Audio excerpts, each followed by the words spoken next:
Within these walls and on this field, Rickwood has been a stage to our national pastime and our nation's history.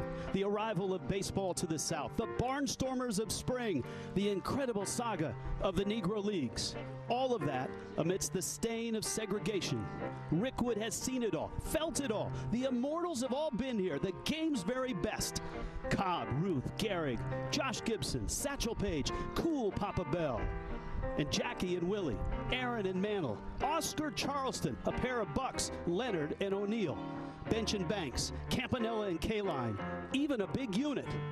184 Hall of Famers have been between these lines, and tonight this great cathedral is back, and she's never looked better. For the next 3 nights, Birmingham is the center of the baseball world, and the road to Rickwood is complete. Birmingham, Alabama, this is Rickwood. And man, doesn't she look great tonight. It is a 3-night celebration of baseball here in the Magic City. And we get a chance to start it off. Hi, everybody. I'm Rich Waltz, along with the great Roy Wood Jr. Chris Young is here as well. We've got a AA game here, affiliate of the White Sox and the Rays. But there's so much to talk about, so many places to go. My first visit to Rickwood, but these guys, they've been here before. Really, take a look at this. Chris Young was a Baron back in the day, spent a season here in Birmingham and played in a throwback game on this field. And Roy, you were a high school player. 40 seasons here, and as you can see, I didn't play much because I still have my watch on.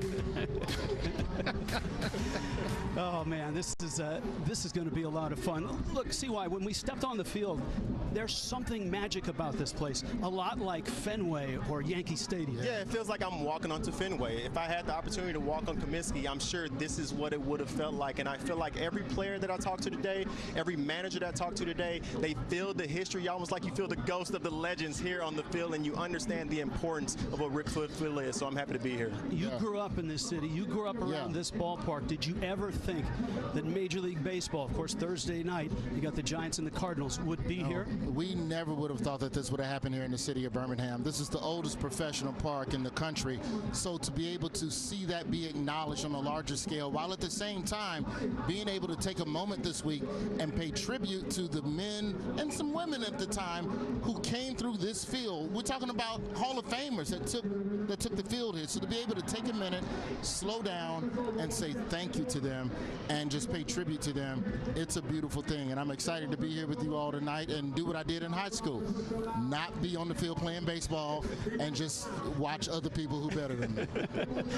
A lot of Negro Leaguers are here tonight. They actually were in the clubhouse talking to the 2 teams here, the AA affiliate of both the White Sox and the Rays. Speaking of the Rays, they are the Montgomery Biscuits. They'll be the Gray Sox tonight. They have a terrific player. If you haven't seen this guy, Chandler Simpson is a throwback guy. Look at his numbers. He's leading the league in hitting. He's by far leading the league in stolen bases. This is old-time baseball. Yeah, this is that old school Vince Coleman, Willie McGee, Ricky Henderson, if you will, where he gets on. You know he's going, and there's nothing you can do. He can turn a button to a double. It's just electric to watch him. If you could take a style of play from the Negro Leagues and put it into a person, it would be Chandler Simpson. He would be the type of player that a Negro League team would have, a guy who can put the bat on the ball, put it in play, and the magic happens once he gets on base. He creates absolute havoc. He's so fun to watch. I'm excited to see him do his thing tonight. He has 1 home run inside the park. Of course. Absolutely. This starts a 3-night celebration of baseball here in Birmingham. Rickwood Field. We've got the Black Barons of Birmingham, the Gray Sox of Montgomery. First pitch and a whole lot more is right around the bend. Apartments.com lets any landlord find qualified renters and sign leases and collect payments from any place, even here. And where's here? Isla de Rentada. Apartments.com, the place to list a place. What's up at DQ? These 2 are debating which $7 meal deal, with fries, drink, and a sundae, is the best full-size meal deal of all. Cheeseburger, chicken strips. There's something for everyone in the $7 meal deal at DQ. Happy tastes good. No fees or minimums, and no overdraft fees are another reason banking with Capital One is an even easier decision than this. We need a clutch hit. Derek. Jeter. Hang in there, rookie. Yep, even easier than that. What's in your wallet? Hey, it's Spiro, and when you're making your next out-of-state move, call the trusted long-distance expert, the Good Greek. As a former police officer, I know of the risks of moving cross-country, and my Superhero Mover Academy graduates are professionally trained and vetted for a safe and stress-free move. So no matter the distance, the Good Greek will move you there safely. Schedule your long-distance move today at goodgreek.com. Good Greek, moving and storage. Your superhero movers. Meet the future. A chef, a designer, and an engineer. All learning to save and spend their money with Chase.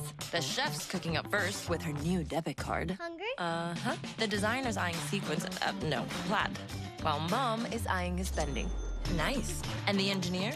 She's taking control with her own account for college. 3 futures, all with Chase. Freedom for kids, control for parents. One bank for both. Chase, make more of what's yours.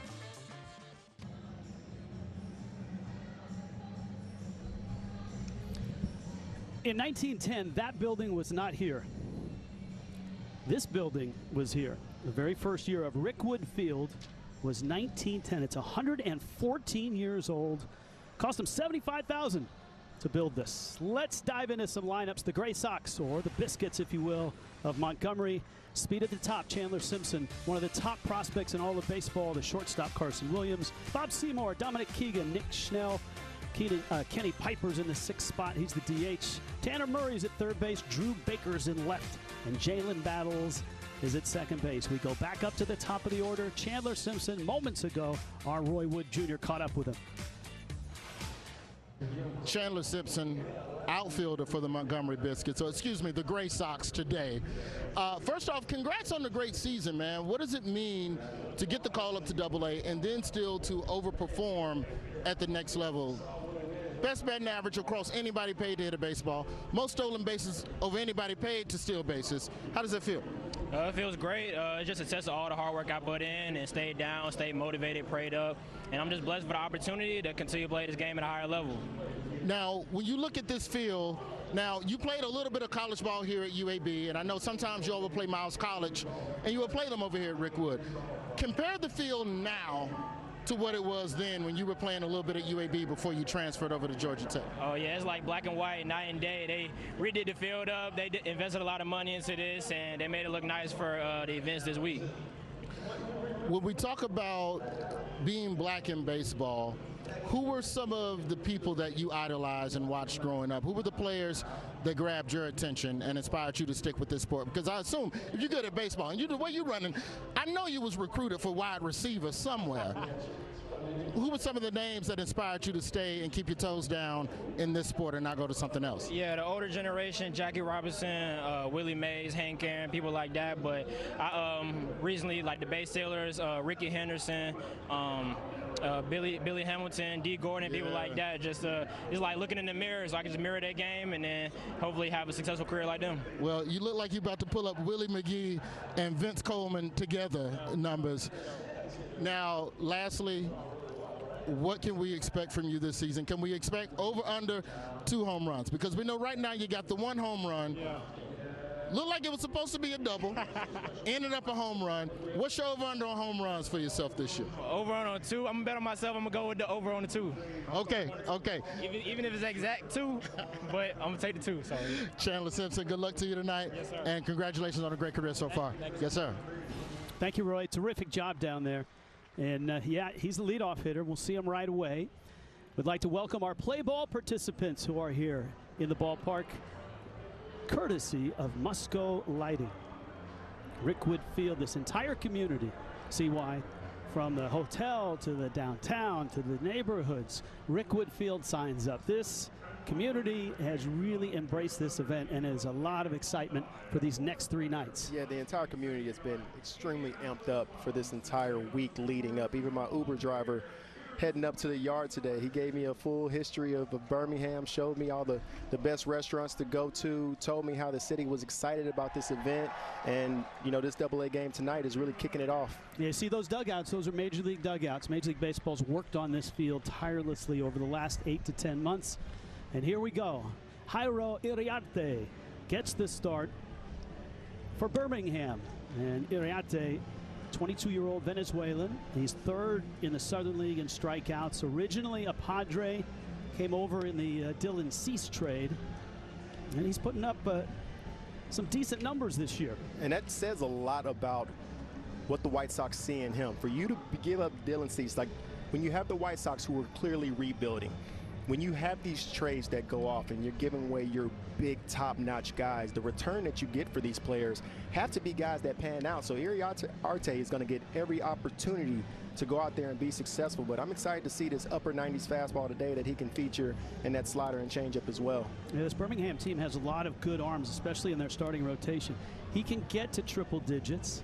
Secondary pitch, some of those are still a work in progress.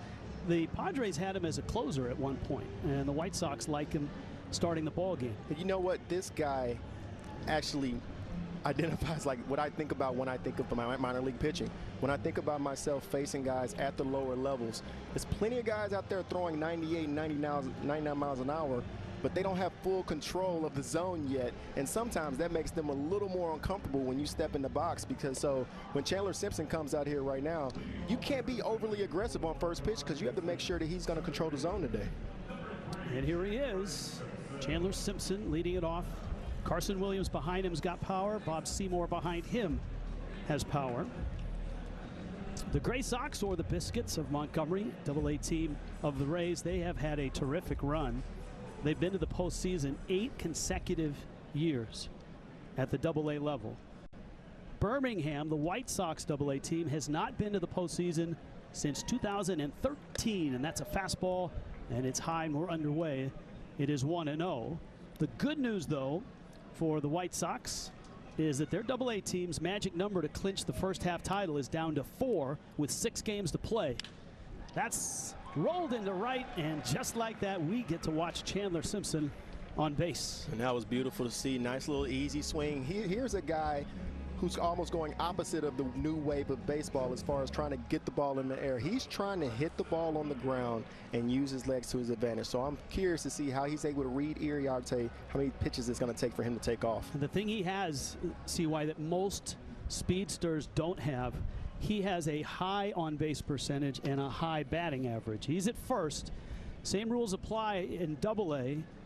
2 disengagements, and then the third, you either get him or he gets the bag. He's leaning, and he's running. And the pitch is taken for a ball. Simpson's got the bag. He is 49 of 58 this year. Oh, Rich, that was just way too easy. You're assuming, oh, he's going to take a couple pitches. But right out the gate, we were talking about him before the game. You see a great lead, long stride right there. Easy bag. You don't even waste your time throwing it.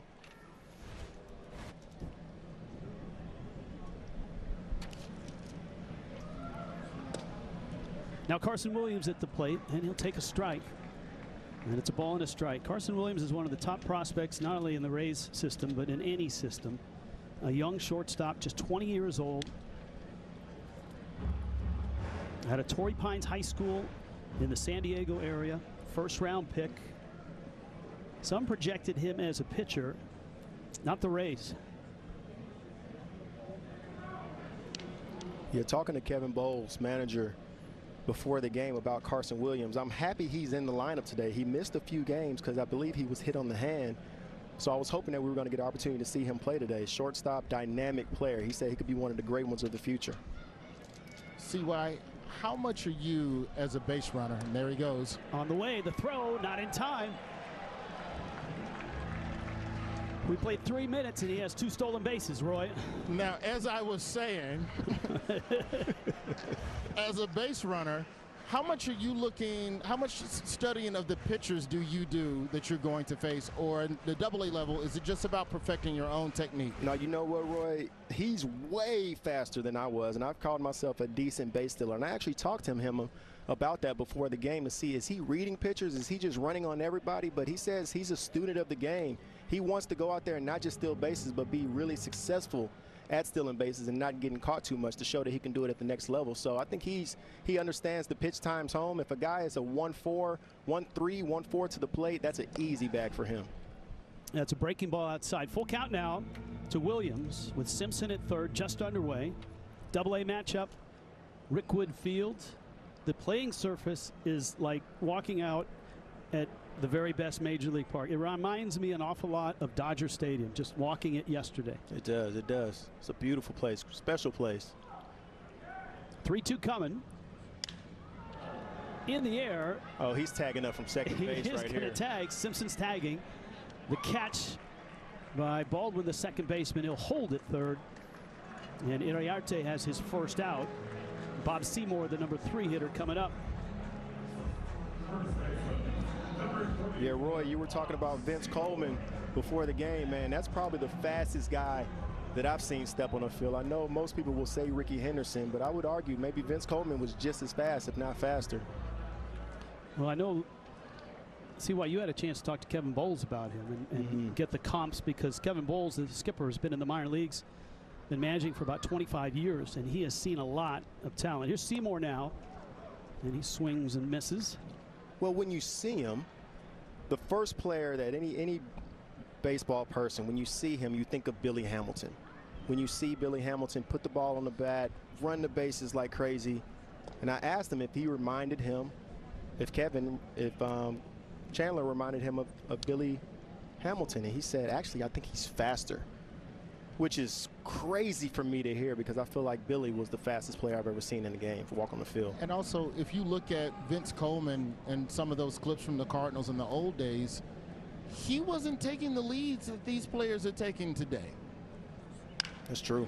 On the ground and off the glove of Baldwin into right field, and the Gray Sox have the first run. Simpson scores, and Bob Seymour, who's third in the Southern League in RBIs, picks up his 40th of the season.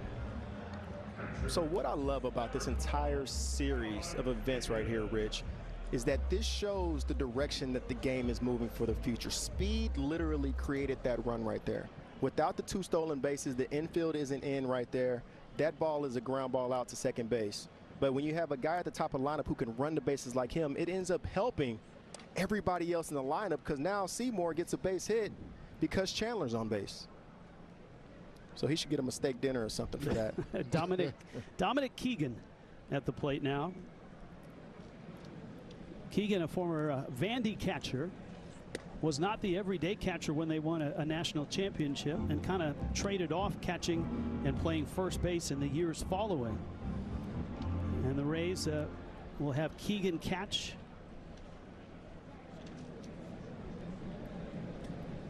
And they like him a lot. Breaking ball is a strike.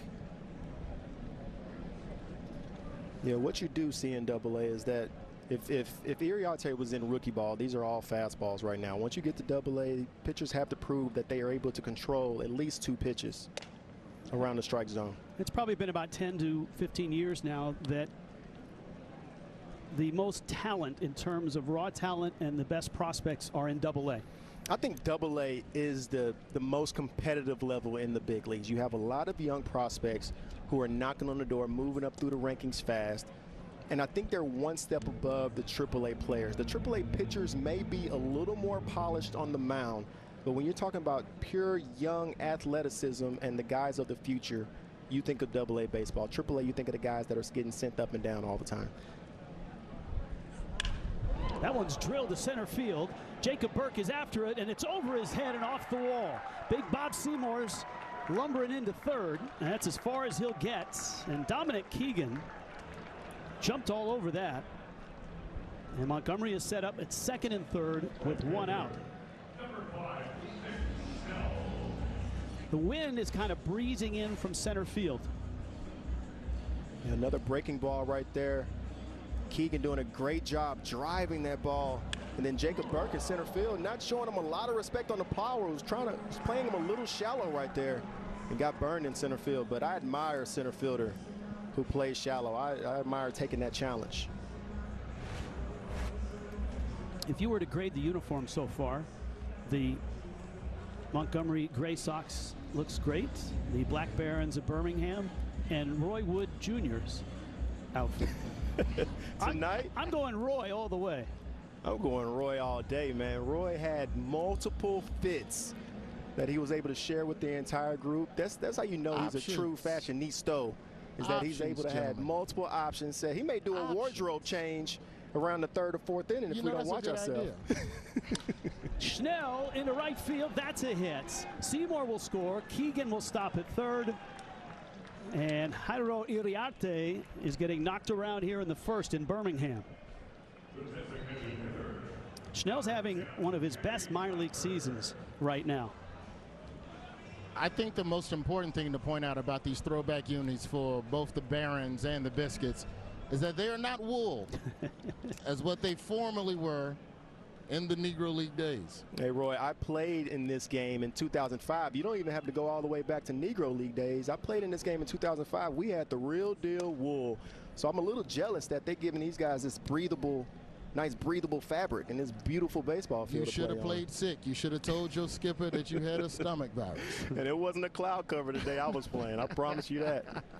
Yeah, you're right. I mean, 3 days ago it was a lot hotter here. On a hop, Jacob Gonzalez flips. Brooks Baldwin turns. And Iriarte gets a double play to get out of the 1st. Montgomery on the board. We're underway at Rickwood.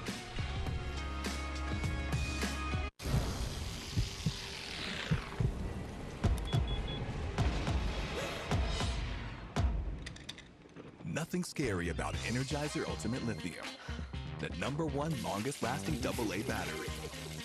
Budweiser has believed in Folds of Honor for 14 years. Today, we honor our veterans and the 52,000 scholarships awarded to their families. Every limited edition case sold supports military families. I want to see all my friends at once.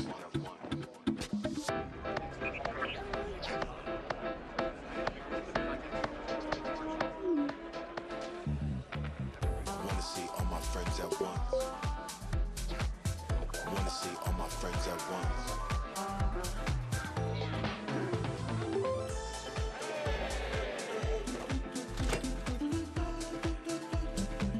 I want to see all my friends at once. Hey, you seeing this? Wait, where's the dish? There ain't one. You're telling me you can get direct TV, the good stuff, and you don't need a satellite dish? Oh, I used to love doing my business on those things. You're one sick pigeon. Them dishes kept the rain off our beaks. We just have different priorities is all. Satellite-free direct TV. Never thought I'd see the day. Well, our lifespans are quite short. Stream direct TV without a satellite dish. I'm gonna do this thing with my neck, just for a bit. This is it. This is when we find out. Quick question. Student body math proficiency. What? When we say it's good, fair. Hey, get out of here, man. Understood. Hey, excuse me. We get you real in-depth school info. Ding dong. Homes.com.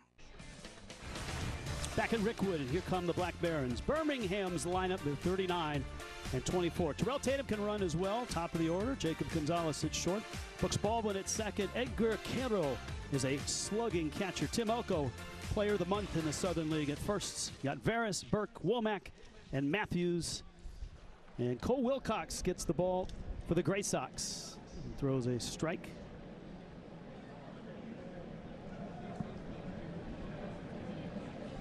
Tatum. And he'll take. And he counts 1-1. Terrell Tatum, 24-year-old, great athlete, North Carolina State. Pulls that one foul. Cole Wilcox, also another big-time trade piece. Traded for Blake Snell. Rays must have seen a lot in this young player as well. Struggled a little bit last year, or after missing a little time in 2022. 3.45 this year, though.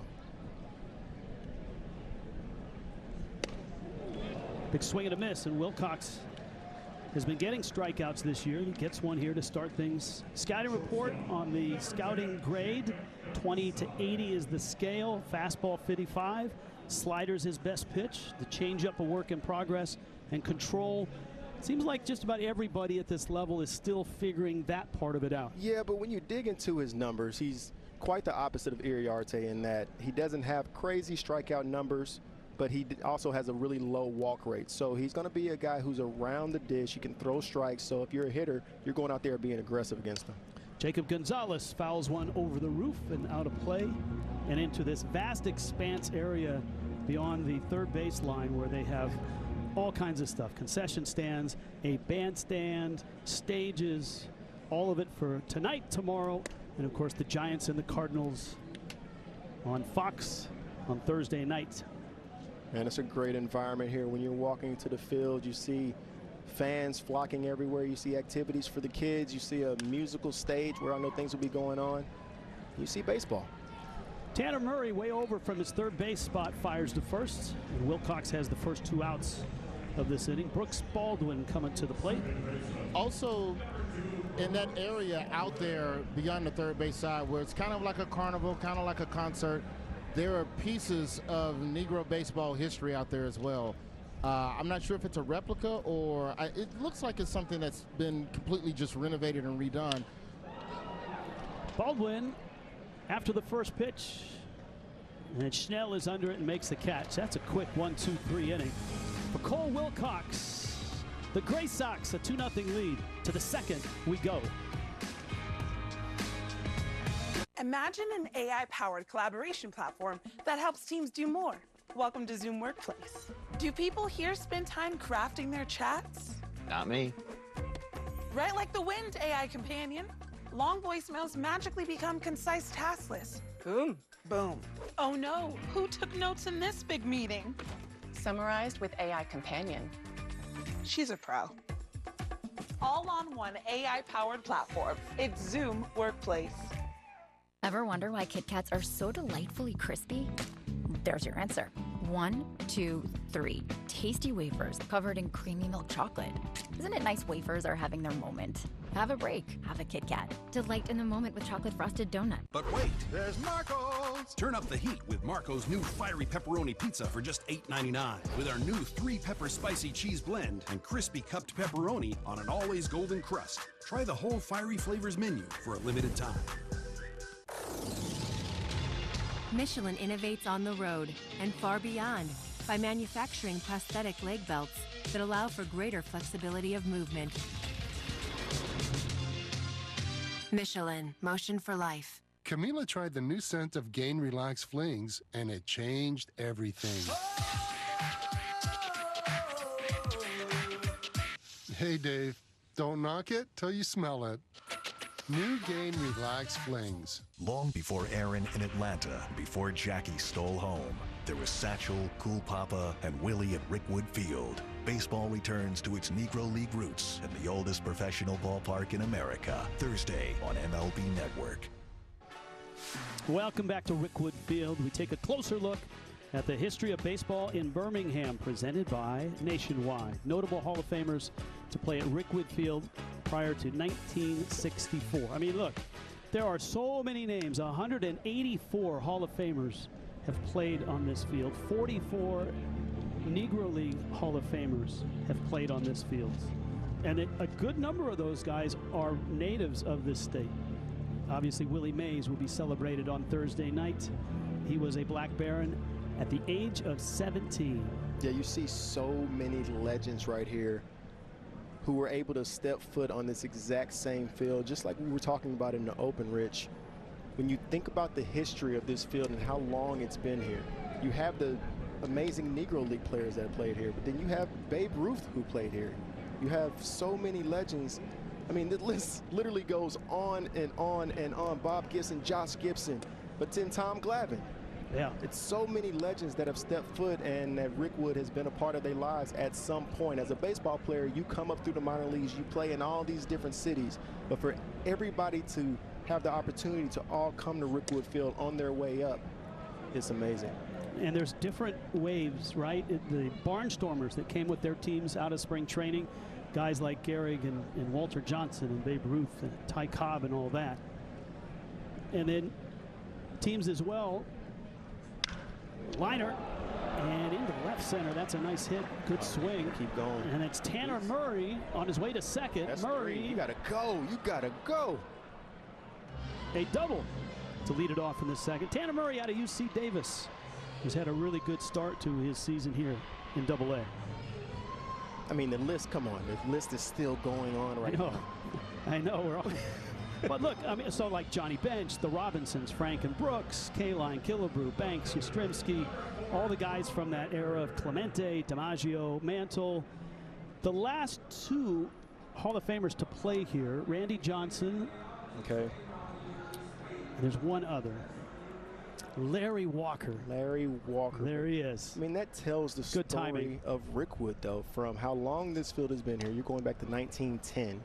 Then you're bringing in the Birmingham Black Barons and the Birmingham Barons.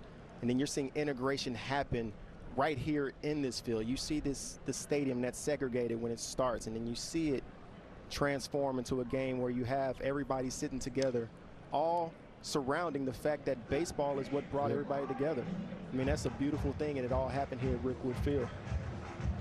Now, I need to ask you boys upstairs if anywhere in those recounts of some of those Hall of Famers, is Roywood Junior Ramsey High School anywhere on that sheet? I was looking at it. I batted 102. You know what? I think it was in alphabetical order, and we didn't get to the W's yet. Double check your paperwork, CY. Between innings, double check your paperwork. Because I wasn't on there either, and I'm a Y. All right. So I'm looking at. But we're not asking about you right now. I'm asking about myself, respectfully, CY. But the W is before the Y. I'm looking at Dick Williams and Earl Weaver. Okay, no Wood Jr. Not yet. Junior, okay. Ted Williams. There's Ted Williams. Okay.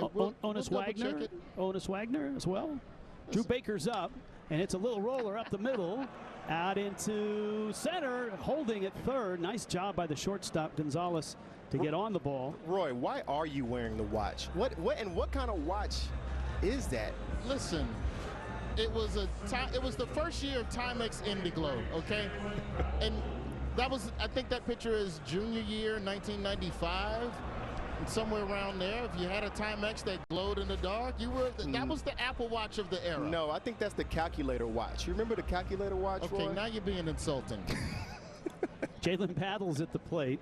Runners at the corners. It's not been a great start for Iro Iriarte. I'm still on Roy with the blue blockers. Oh my gosh. Yeah, pull it one more time. Come on. Now here's what we're referencing. Oh my goodness. That watch is a quality watch, and I was timing the pitcher's time to the plate or something. I mean, those are blue blockers? Those were fake Oakleys purchased at a gas station on the west side of Birmingham. It's the best I could do on my Subway sandwich salary. I love it. I love it. He got him. Battles gets hit, and now the bags are loaded, and Iriarte has been all over the place. And that's what I was saying about him earlier. When we were talking about him in the first inning, you have a guy who throws absolute cheese, but he's still trying to find his zone. But you see what the White Sox see in him. When you have the velo, you can't teach the stuff. You can't teach the skill set of having the ability to go out there and throw 98 miles an hour. So when you trade for a player like this, it's really on your inner development of your organization to go out there and try to help him hone it in, because if he can hone it in, this guy would be absolutely disgusting. All right, now we get to see Chandler Simpson in a bases loaded spot at the plate. And we've talked all about his speed. He's the fastest man in baseball, it feels like. He swiped 2 bags in the first inning. He's got 50 already in the season. But his batting average is in the upper 300s. His on-base percentage is about .420, and you just don't see players with this type of speed, with that type of plate discipline and batting average. And what's shocking to me, hits that one hard into right field, and that's a hit. Murray scores. Baker holds third, and Simpson is 2 for 2. What's shocking to me is how he's showing out tonight. After Roy disrespected him talking about his power, he said, you know what, I'll go 4 for 4 with 4 singles, and we'll count that as 4 bags, Roy. He's got something for you. I simply was attempting to motivate a young baseball player, and I don't think he took it as an insult, even though he is 2 for 2. And you're almost at a disadvantage when there's a runner ahead of him. That's right. He can't steal a base. Now Carson Williams, who was out of the lineup for about a week, was hit by a pitch in the hand, but he is certainly a guy that has caught the attention of everybody that scouts and watches minor league baseball. First round pick back in 21. He's just 20. And we've talked about his offense. We haven't mentioned that he was a minor league Gold Glove winner. Yeah, last year, minor league Gold Glove winner. When talking to Kevin Boles, he said this kid can do it all. He's one of those players to where you see him at shortstop, he can field it, he can pick it, he can throw it, and then he has that power combo to where he already has 10 home runs this year. That could project out to at least a 20-homer guy in the big league, so that's what they're hoping to get from him.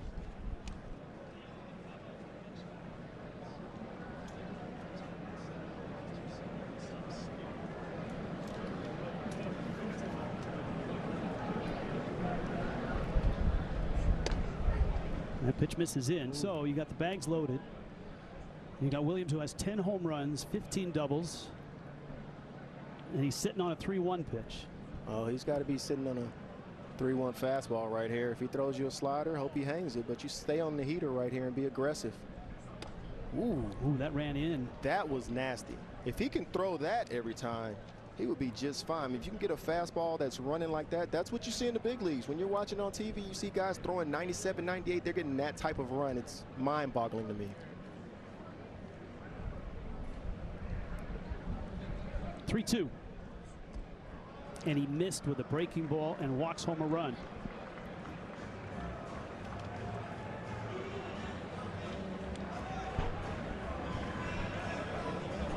And Montgomery has built a 4-0 lead here.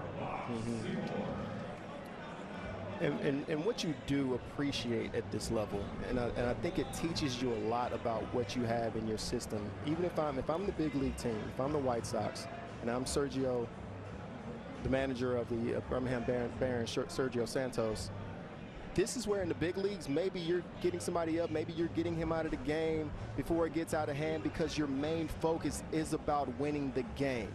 You're not seeing too much movement. Guys are starting to get loose, but nobody's fully fired up right now. So this is where we learn what Iriarte is made of. In the minor leagues is where you go out there and you have the trial and error, because winning is not the most important thing. Development is the most important thing. So you get players who find themselves in a tough spot and see how they work themselves out. If you have bases loaded, no outs, let's see if he's able to lock it in right here and get a double play ball. Middle infield is back for the double play. Corners are even.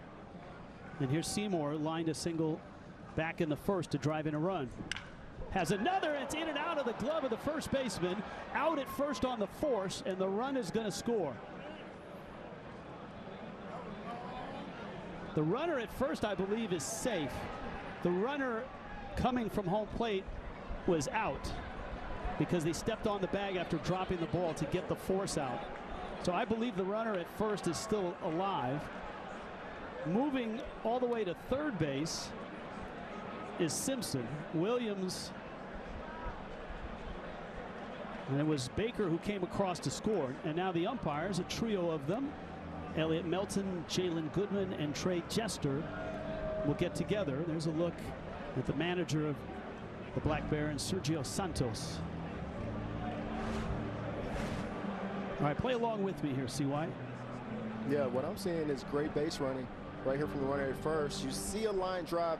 Oh, but his hand is off the bag right there, so he should be out on the tag, and then the hitter should be out on touching first base. Yeah. It should be a double play unless they didn't see that his hand was off the base right there. From our angle, we didn't see that. We saw the runner scramble back to the bag. Now, when he tagged him, it also looked like he had the ball in his bare hand and may not have had it quite firmly in the glove. Oh, well, if that's the case, then here we go. All right. One more time. So he's safe. He needs to stay Hands there. off the bag. Does he tag him with the ball right there? Is the hand on it, though? There's the hand on. Why did he keep coming off the base? He kept letting it go. Hold on to that base for dear life. You did the right thing, diving back. Stay there. I think Williams wasn't sure what to do at that point. That was an absolute rocket right there. Now, you know, one of the things about the minor leagues, you have the umpires who are also developing and trying to climb up.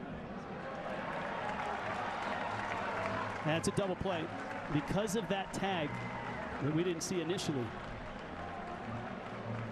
And they can't go to the tape, huh? No replay here in Double-A, my friend. Just send it up to the booth. We'll help you out. No replay here. But there's your double play right there. There's your double play. I know it cost you a couple runs.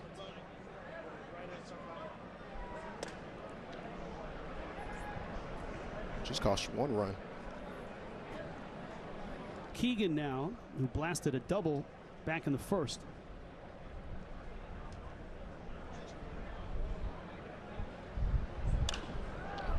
High fly ball, Wins pushing it towards the line. Terrell Tatum is there, and he makes the catch. That could have been a whole lot worse for the Black Barons. The Biscuits, the Gray Sox of Montgomery, swinging it and on top early.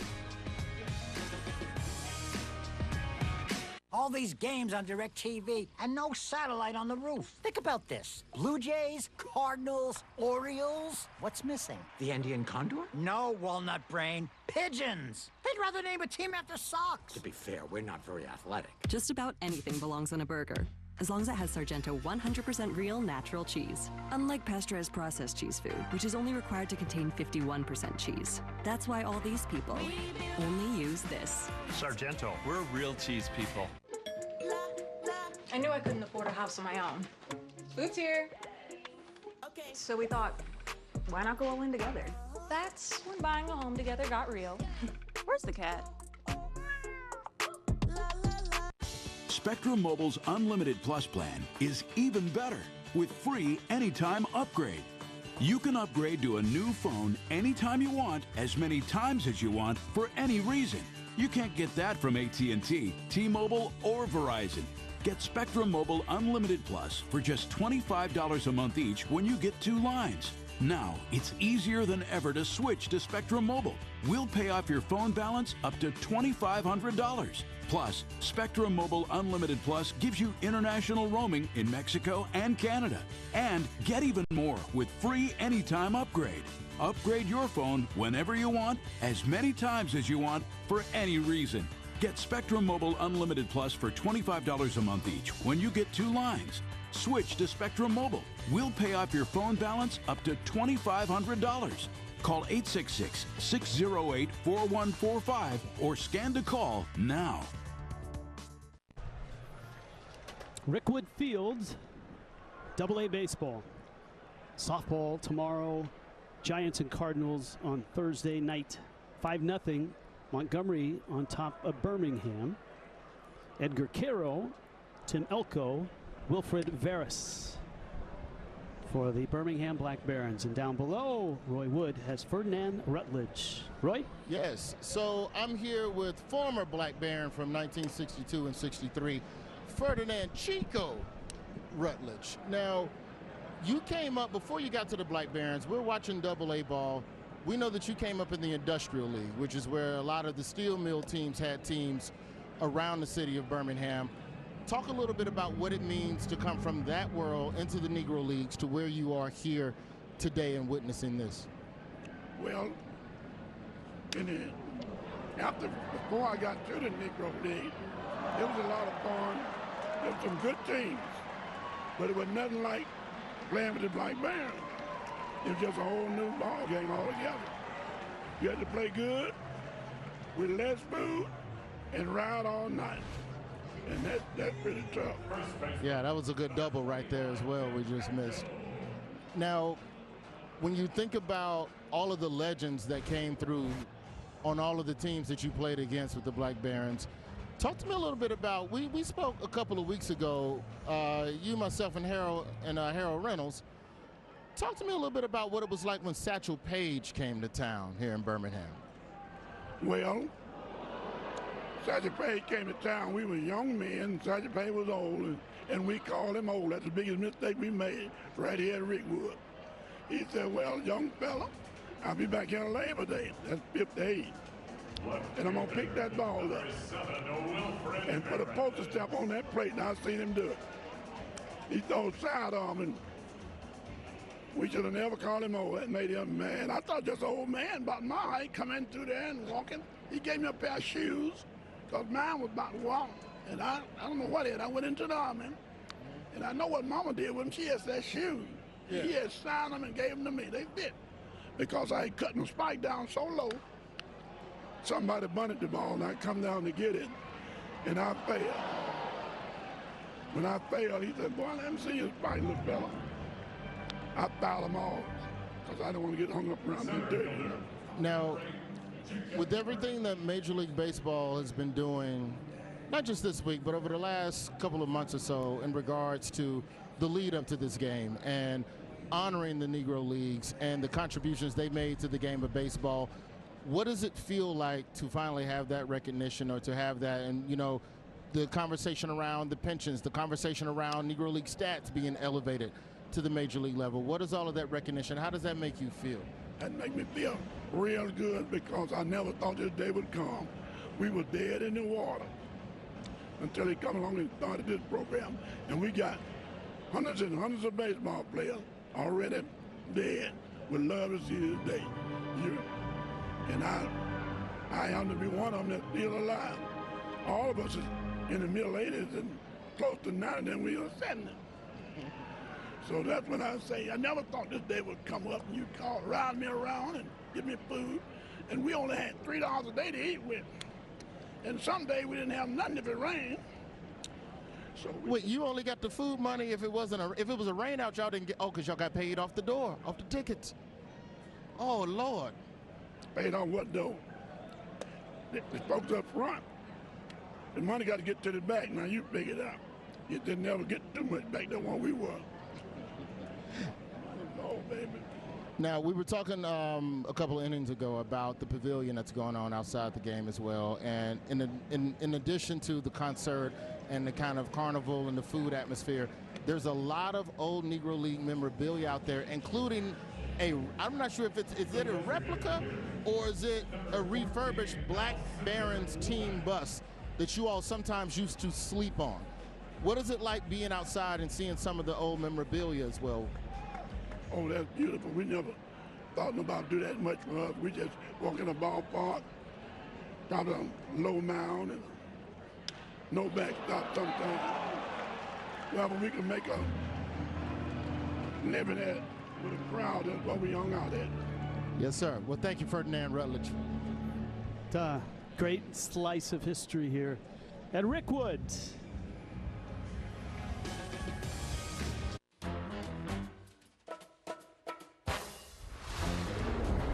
I wear a few different hats as CFO. You know, sometimes it's referred to as Chief Fixing Officer. Wherever there's a fire in the business, you know, I'm often there first. And I think that's the bit that I really enjoy and love. It kind of spreads more widely than finance. Whatever hat CFOs like Imran need to wear, Sage has tools and insights to help them knock it out of the park.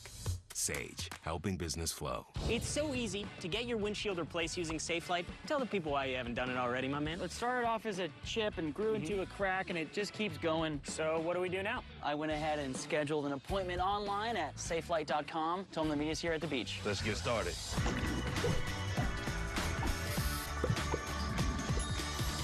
Oh, SafeLight repair. SafeLight replace. Yeah! Schedule free mobile service at safelight.com. SafeLight repair, SafeLight replace. To give your teeth a dentist clean feeling, start with a round brush head, add power, and you've got Oral-B. Round cleans better by surrounding each tooth to remove 100% more plaque for a superior clean. Oral-B, brush like a pro. Why are you here? To find a place to rent. I know renters when I see them. Apartments.com. We can help you get into a lovely one-bedroom, two-bedroom, I don't want to presume anything. Apartments.com, the place to find a place.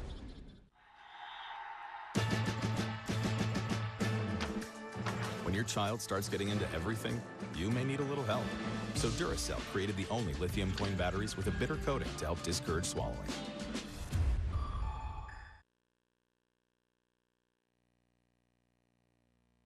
Rickwood Field is brought to you by Nationwide. Nationwide is so much more than a great insurance company. They're one of America's largest financial services company, too. For your insurance and financial needs, Nationwide is on your side. Senior Vice President of Social Responsibility for Major League Baseball, April Brown, joins us now. Here we are at Rickwood with Montgomery up 5-0. In April, for you at Major League Baseball, this has been a year-long quest to get here, to get the stadium ready, to get the games going. I'm sure when they threw the first pitch, a lot of you from New York office had a big, healthy sigh of satisfaction. Just a big smile and just so thrilled. We're just so thrilled to be here in Birmingham. It's been over a year and a half of trips coming back and forth, and this is the result of a lot of labor and a lot of love. Let us know what really surrounds this event. What all is being given into the community outside of what's going on right here on the field right now? Absolutely. So when we have these unique opportunities come into a community, we want to make sure that we leave a legacy. MLB Together is our social platform where we do the work off the field. So one of the things that we wanted to do, we spoke to key leaders in the community, we wanted to give back. So Major League Baseball, along with the Giants and the Cardinals, are investing in a project at the A.G. Gaston Boys and Girls Club, which is literally about 2 miles from here. And what was the reason for the A.G. Gaston, just for the people at home to kind of understand who A.G. was? A.G. Gaston was the first black millionaire right here in Birmingham. He was an incredible entrepreneur. He was also part of the civil rights movement. His A.G. Gaston Motel, which still exists and you can visit, is the motel that Dr. King sat and strategized in, and all of the civil rights leaders came, they stayed there, and they strategized how to fight for equality. There's so much of American history in this city, especially the civil rights movement and all the things that had to happen for the wheels to turn, and it is reflected in this ballpark as well. As you guys have arrived here and rebuilt the field and rebuilt a connection to this city, what comes after this? Once the game is done on Thursday night, what will Major League Baseball and Birmingham's relationship be from there? Absolutely. It's a great question. So we want to really ensure that legacy. So we are introducing our sport that we love to many, many young people. Just today we had a play ball event for very young kids in the community to pick up the bat and the ball and learn our game. That will continue through our RBI programming here. Our efforts with the Boys and Girls Club, they are a national partner of Major League Baseball, so we will continue to support them. And now there's this beautiful field, right? So we know this is not going to go unused. This is a field that Roy Wood Jr. played on as a kid, and I think he had something he wanted to ask you. You're being very generous in saying that I played on it. April, I watched a lot of games in a baseball uniform from this field, and I am a product of the A.G. Gaston Boys and Girls Club here in Central Alabama. And I want to tell you, thank you for everything that you all have been doing. And the other thing real quick about A.G. Gaston, also the Gaston Motel was where Negro League teams were allowed to sleep in the city of Birmingham. So his contributions to baseball are just unmeasured as well. I know out there in San Francisco, y'all have the garlic fries at the ballpark out there. Is there one food thing you're looking to try here in Birmingham? Ooh, that's a great question. So I am a Southern girl by heart. My parents are from North Carolina and South Carolina. Okay. So whenever I come to the South, I love to get fried green tomatoes. Nice. I'm a grits girl, so anytime I can get grits. This morning. Did you? I did. With cheese? Butter or sugar? No, they had cheese. I just got them how they brought them. I didn't even. Then it was butter. It was, but they were yellow. It was a lot of butter. They were good, right? They were amazing. And that's a rather brief innings. April, congratulations on getting this going, and we really look forward to the softball game tomorrow and the Cardinals and the Giants on Thursday night. Full week of just activities and a lot of fun, so everybody come out. Congratulations. Thank you. So far, on a job well done. The place is amazing. We're back to Rickwood after this.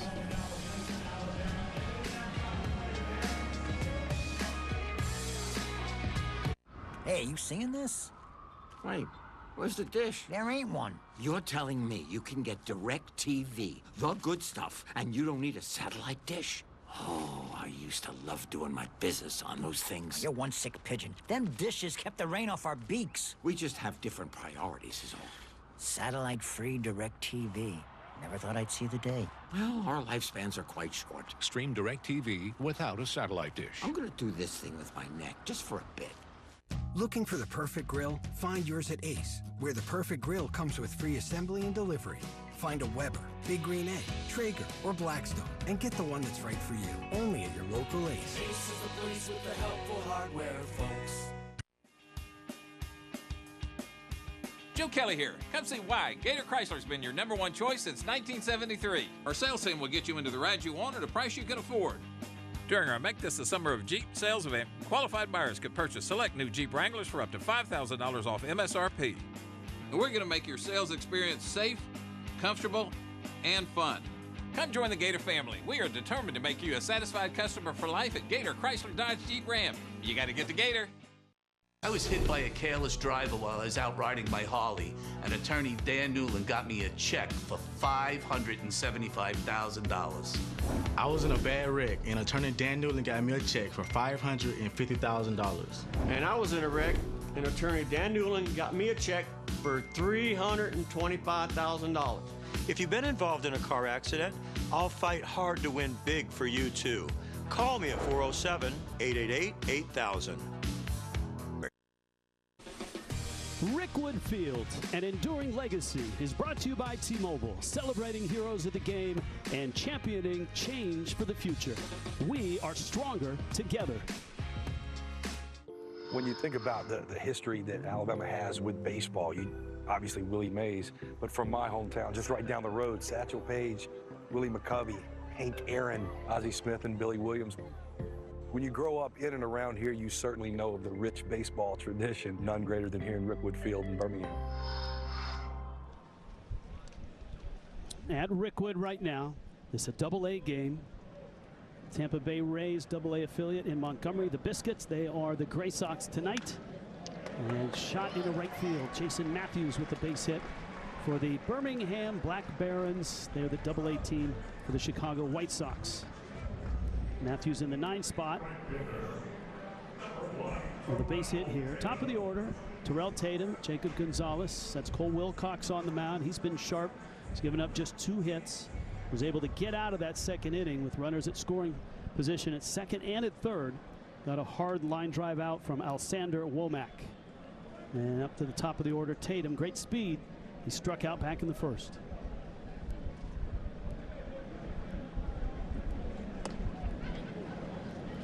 Moments ago, Ferdinand Rutledge, one of the Birmingham Black Barons from back in 1962. Just a terrific chat with Roy Wood Jr. Yeah, that was unbelievable. And what really struck me as Roy was talking to Mr. Rutledge was that these players that are still around, first of all, it's not too many of them left. And it's impressive, the ones who are in their 80s, early 90s, feeling like they're finally getting their flowers that they deserve. You assume for decades they probably feel like an afterthought when they were really the first ones out there playing the game, that just for the pure joy of love of the game. You know, all these guys had other jobs outside of baseball. This was something that they did. They came together to play baseball, and it really paved the way for us. So I love that this game is happening so that we're giving these guys their flowers and continuing to say their name and continuing to share their stories so that they're not forgotten. This field opened in 1910 as a minor league field, and the Black Barons were formed and had their first season in 1920. Another thing that Ferdinand Rutledge, oh, that's a jack. That is hit hard and deep to right. Bye-bye. And that is up off the top of the fence. It did not leave the yard. Man, it has to leave everything. That hit the second. I thought that the second level was a home run. And right now the umpires may be getting together. I'm seeing space in between the top of the fence and those billboards above the fence. It seems like there's some space in there. That should be a bomb. Well, I think what the ump just told the third base coach was that the left field wall, if you hit the top panels, it's a homer. But in right field, apparently it's closed and covered up. See, it's good that Roy remembered the ground rules from when he played here in high school. I never hit it that far, but one time Levon Beard did, and we had the same conversation in 1995. I mean, that ball is touched right there. Great swing right there. Timeless. Out into center field. That should be deep enough to score the run. And move Tatum to third. Jacob Gonzalez delivers a run. It's a 5-1 ball game. Yeah, I think right field here in Rickwood has kind of got that same thing going on as PNC in Pittsburgh, where they just have a high right field fence, like the double fence, if you will. Gotcha. So left field, double fence, hit the top, that's a home run. By the way, outside of that fence is the original concrete wall from Rickwood Field when they first opened. And man, was the park huge. There it is. I walked behind there yesterday. It's unreal. Yeah, and left center power alley is 478. I mean, it's come on. 400 down the left field line. Yeah. Hey, you better be able to play small ball or get some inside the park home runs. Yeah, if we could, let's go back to that tag up right there, because this is something that you don't see too often. After this pitch, I want to jump to Terrell Tatum right there. Everybody saw the sac fly.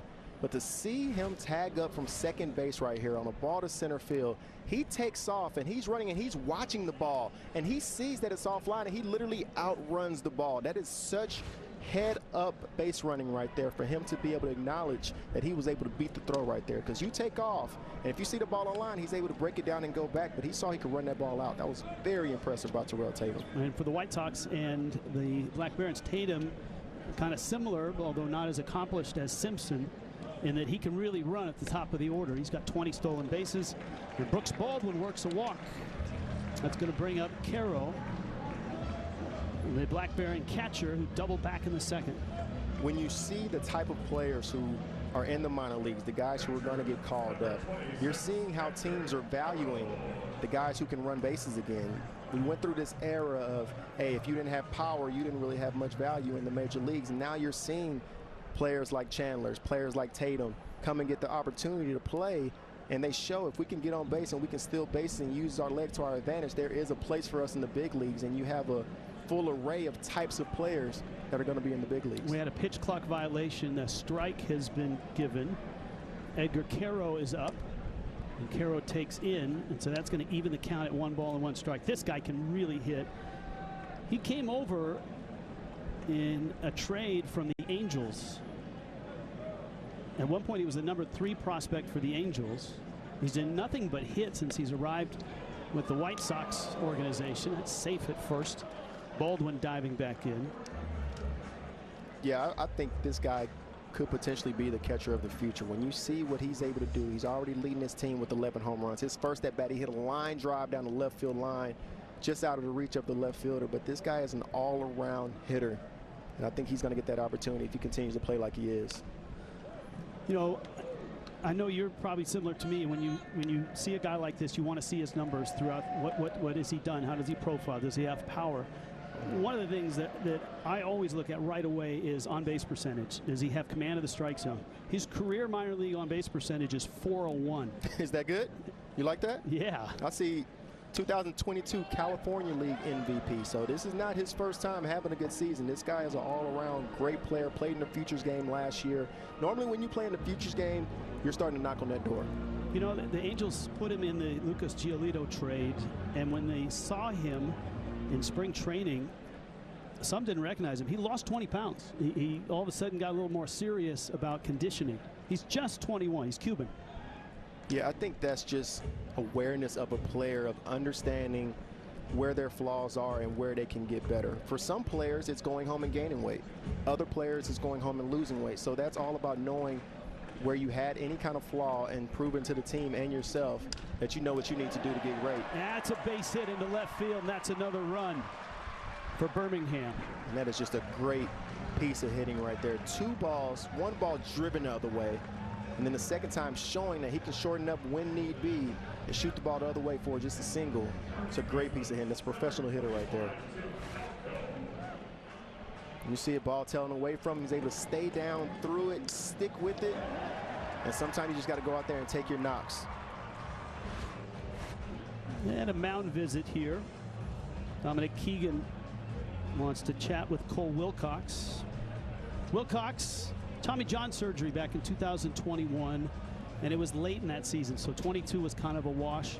Last year, an uneven year, had an ERA of over 5. But this year, it seems like he's starting to creep back to where he was before that injury. Yeah, I think when you're a pitcher and you have the ceiling that Cole Wilcox has, especially in this organization, you feel like you see the injuries happen in the big leagues.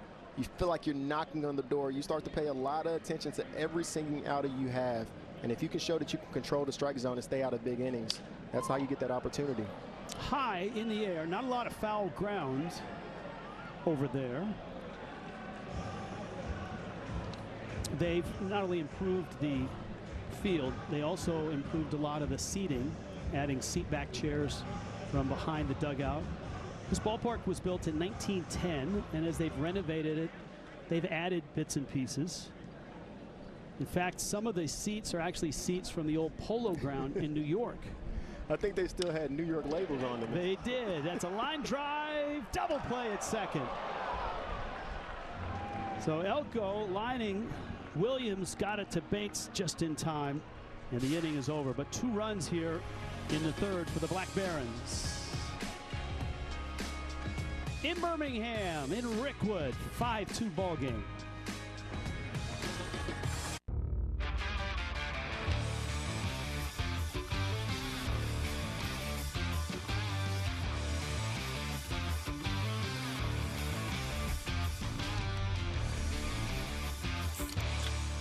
Inez, let me ask you, you're using Head and Shoulders, right? Only when I see flakes. Then I switch back to my regular shampoo. You should use it every wash. Otherwise, the flakes will come back. He's right, you know.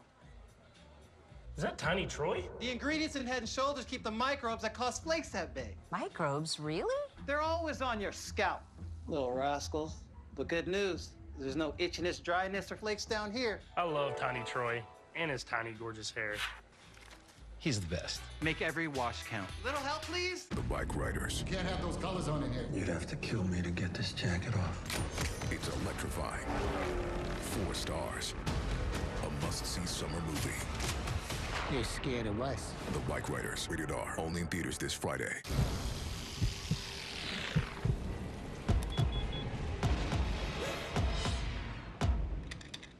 Nothing scary about Energizer Ultimate Lithium. The #1 longest lasting AA battery.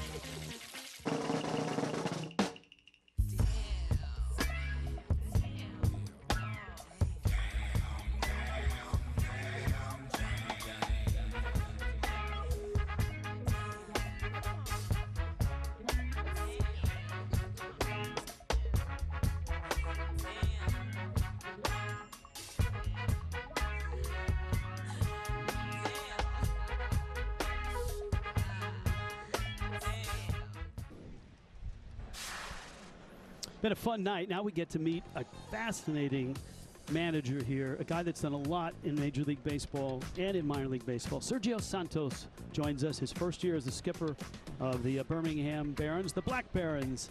Tonight, this guy was an infielder, first-round draft pick, got to AAA, then turned into a pitcher, climbed back up through the minors, 6 years in the big leagues, and he joins us now. Hi, Sergio. How we doing, gentlemen? Good. How are you? I'm doing well. A little bit better now that we scored a couple. Yes, and your pitcher in the last inning kind of straightened things out. Yeah, exactly right. You know, when he gets ahead and he uses that slider, I mean, he's pretty unhittable.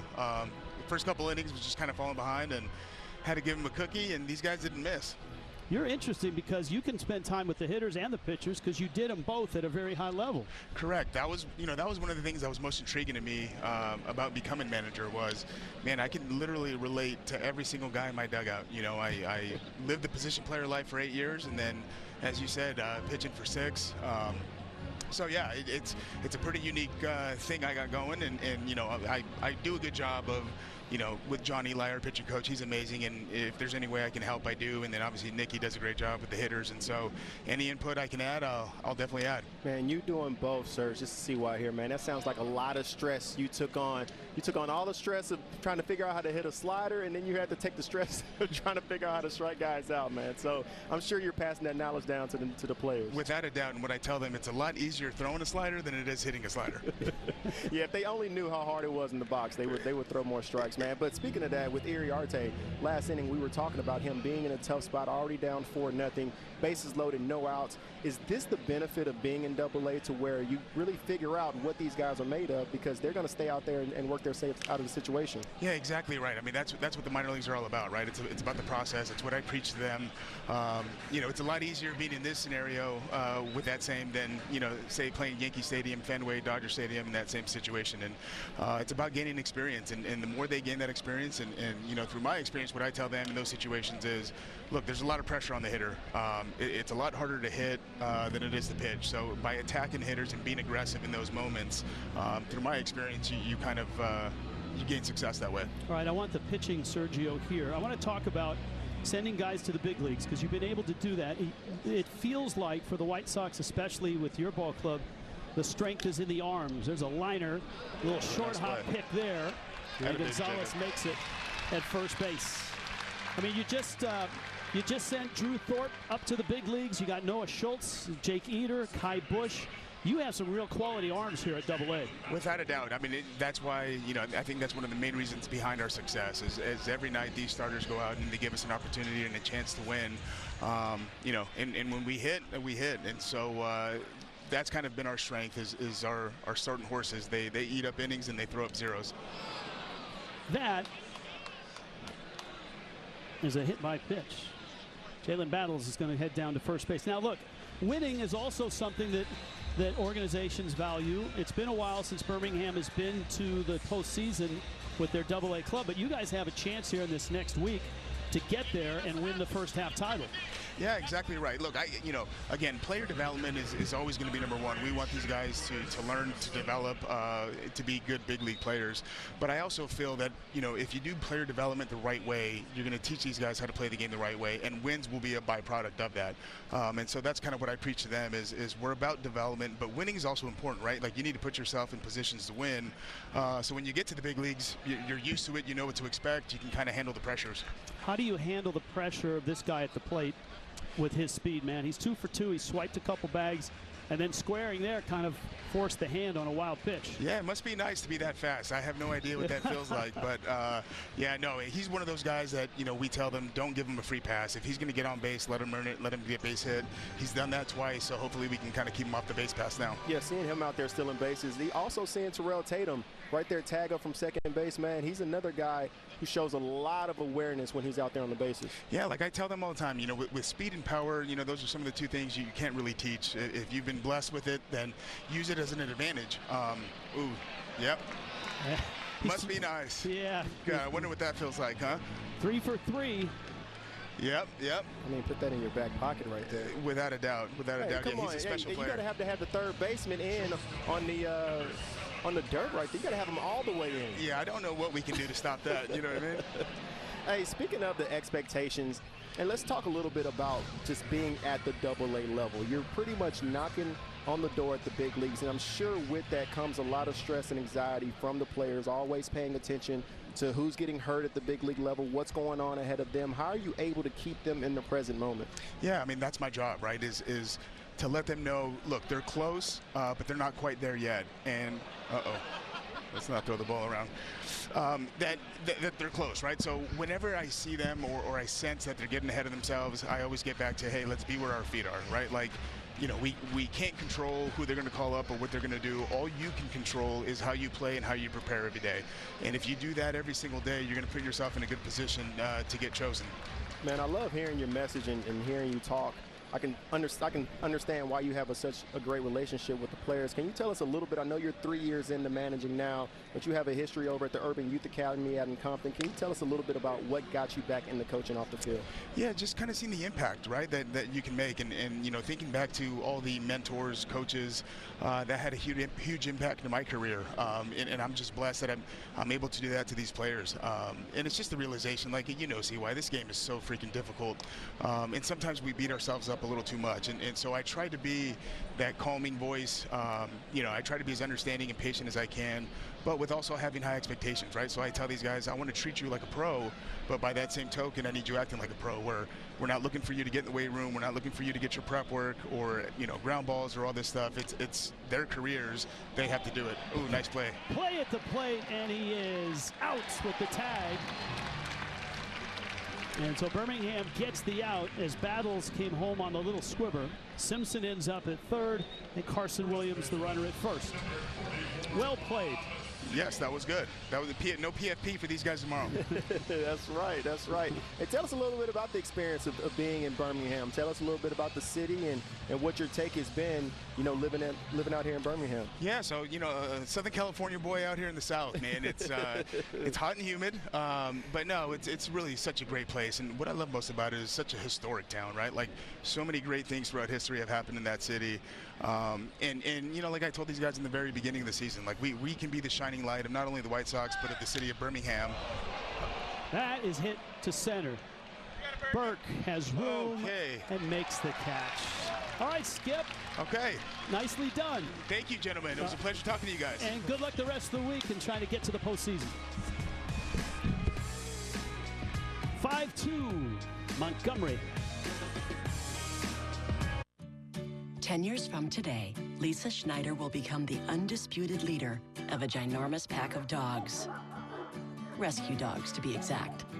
A second act made possible by the career reskilling courses Lisa's already taking now with AARP to help make sure her income lives as long as she does, so she can finally run with the big dogs and the small dogs who just think they're big dogs. That's why the younger you are, the more you need AARP.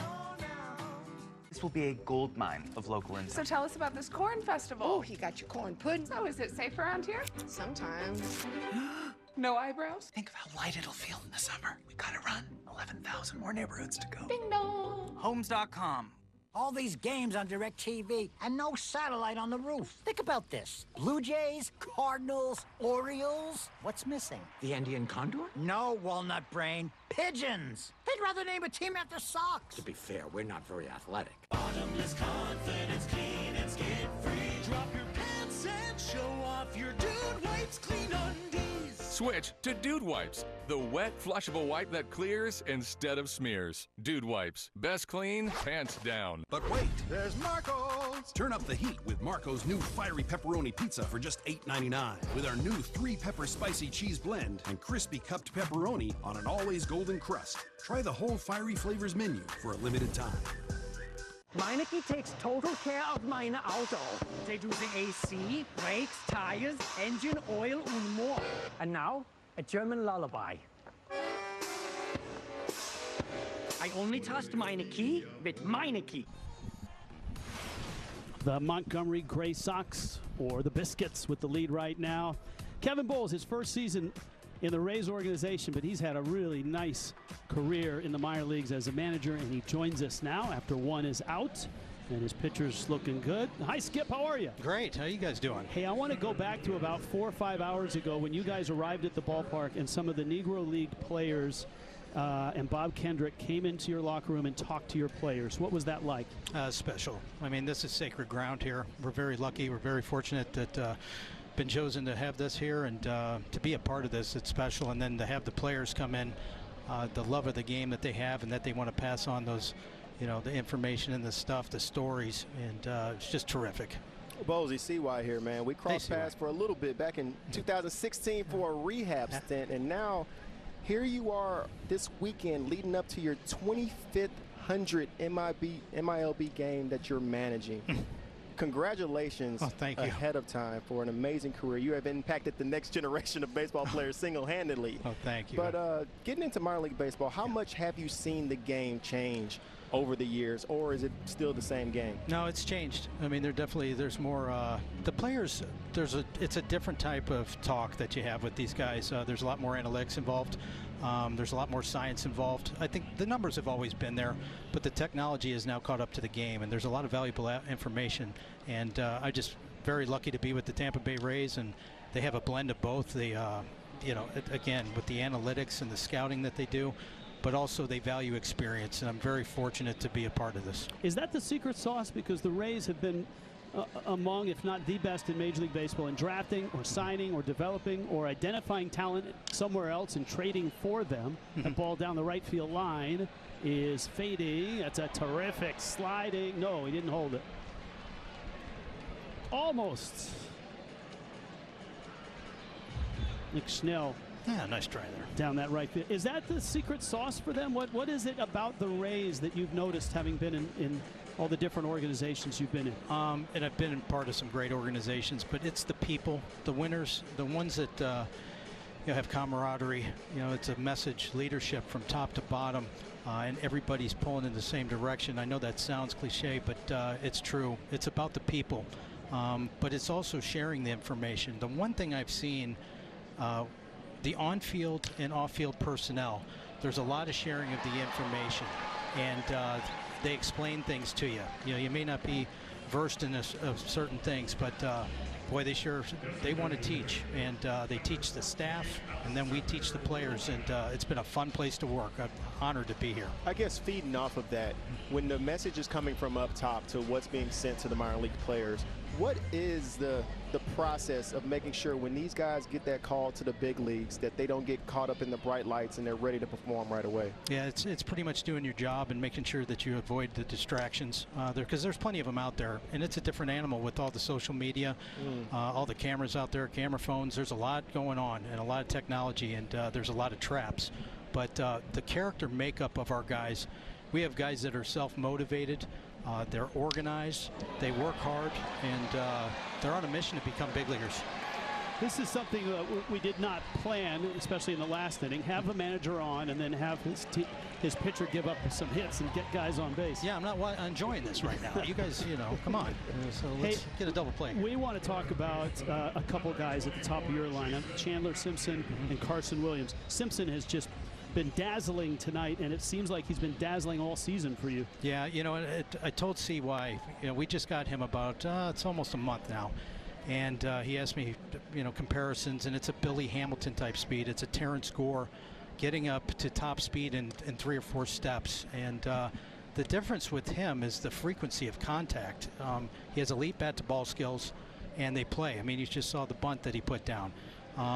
It's a special tool set, and we're very excited to have him. I'm going to ask you the magic question, and I hope you have an answer for it, because you've sent a lot of guys to the big leagues. You've had Rizzo, you had Bogarts, Betts. What is it that separates a minor leaguer from a big leaguer? Well, makeup. The big leaguers are wired different. There's something that, again, they're able to eliminate the distractions, and they're able to they've led some great play. All right, I love this game. This is great. Oh my goodness. Hey, that a baby kid. So no, it's something that it's something where again, these guys are leading. And the major league players, they've led somewhere in the minor leagues, and they do a terrific job of that, and hopefully we've got some leaders here and they can eventually get their way to the big leagues. All right, Skip. Kevin Boles, thank you. Thanks, guys. Good luck the rest of the way. 5-2 Gray Sox. This Charmin Ultra Soft Smooth Tear is so soft and so smooth. Charmin Ultra Soft Smooth Tear has wavy perforations that tear so much better for a smooth, more enjoyable go. Charmin, enjoy the go. Michelin innovates on the road and far beyond, with airless tires designed for exploring new frontiers. Michelin, motion for life. There's nothing better than a game. A great tasting Miller Lite. It's less filling, Miller Lite. Tastes great. Never understood this argument. Let it be both. Miller and Miller. I like it.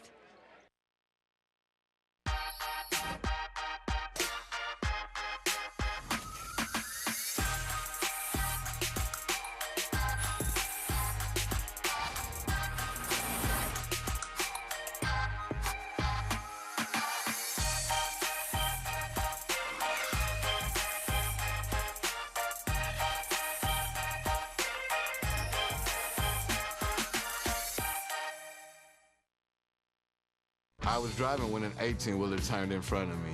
I locked up my brakes, bam, slid dead into the truck. Bloody and hurt, I was loaded into an ambulance, and that's when I put out my phone and called Attorney Dan Newton. Dan jumped right on it. He was in my corner the whole way. He fought the fight from beginning to end and got me $1 million. Involved in a car accident? Call me now at 407-888-8000. Dan, your awesome team deserves 6 stars. Thank you for winning my case.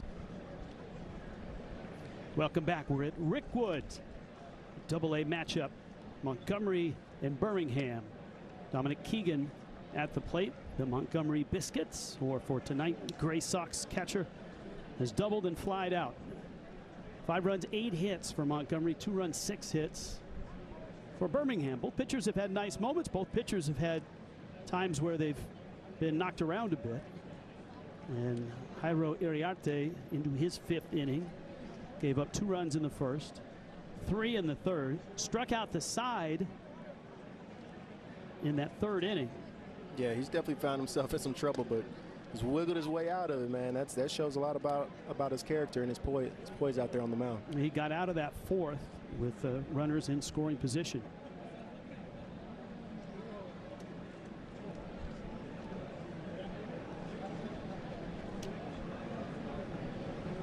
Dominic Keegan, another Vandy guy right here. Another Vandy guy. A lot of Vandy boys out there. There's a lot of great SEC talent. There's a few ACCers here in both of these organizations. Nick Schnell, Kenny Piper will follow. Middle of the order for Montgomery. And Keegan smacks that one off the old light tower here. Major League Baseball has brought in lighting for these 3 events. You can see the lighting, which is up to Major League specs. You got every Major League ballpark has to have the highest of quality lights. You measure it.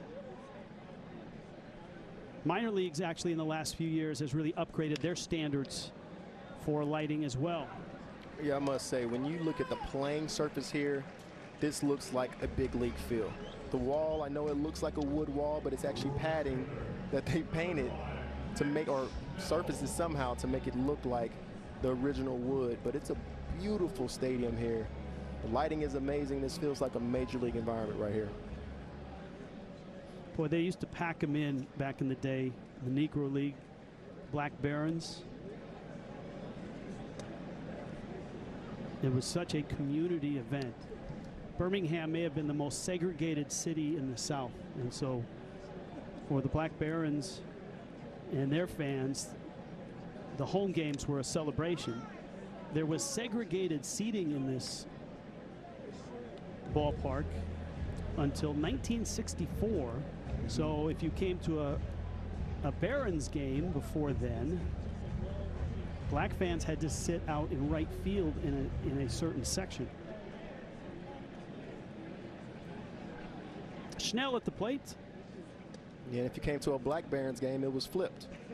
And you know, the other thing about this facility, so much happened here. The SEC, there was SEC football here. Both Alabama and Auburn used it back from 1911 to 1927 for some of their football games. Schnell with the roller up the line, and that's an out. There were concerts here at Rickwood. There were movies here at Rickwood. This is where all the magic happened, right here. All the magic happened here. way, way, way long ago. There's a great look. That looks like an old wooden fence. That's padding. That's up to Major League standard padding. Got to make sure the players are still out here being safe, and but still giving the old feel.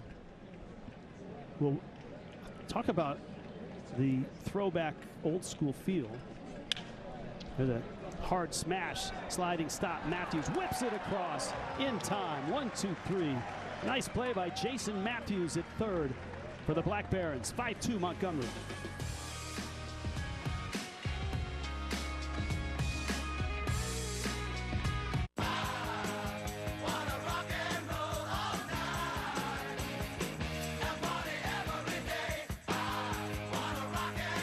Applebee's Late Night.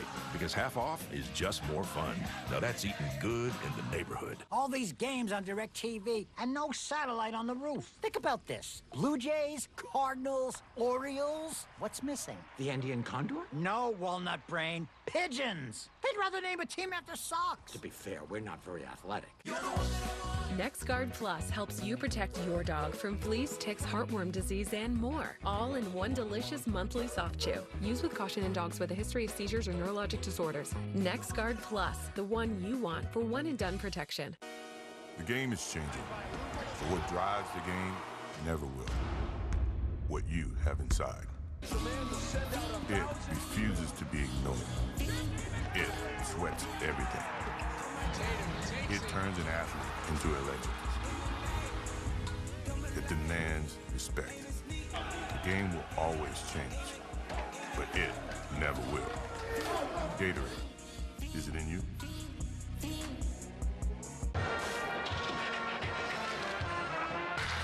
Across hometowns big and small, we play the game with our own special flavor. Because only here are the best seats in the house, found in lawn chairs and lazy rivers, where future stars hone their craft, where the bat boys are also good boys. And teams have their very own roller coasters, Ferris wheels, and islands. Because only in minor league baseball can you experience the game you know and love like this.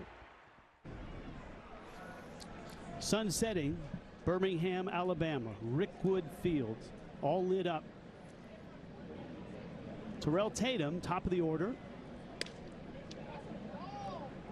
for the Birmingham Barons. Tatum doubled back in the third, struck out in the first. Cole Wilcox, the starter for Montgomery, has looked sharp. Last couple innings, though, the Barons have been able to get guys on base. They had 2 runs in the third.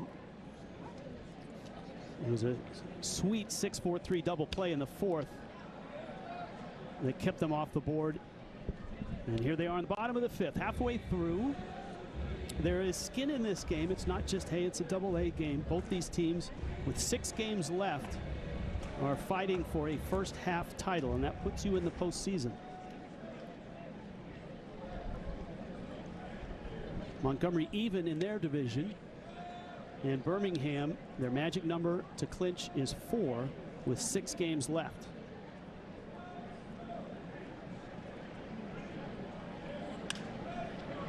We gotta check the stats. Which I want to say we won the division when I was here. That's in 2005. That's a nice play there. Tanner Murray, the third baseman, getting to the wall. And Tatum is out number 1. Well, the thing is, they kind of have mirrored somewhat the parent club. Birmingham has not been in the postseason since 2013. Right. And conversely, the Rays team here, this Montgomery team, has been to the postseason a lot. In fact, they've been there 8 consecutive years. And the big league club, the Rays, have been, I believe, 5 straight.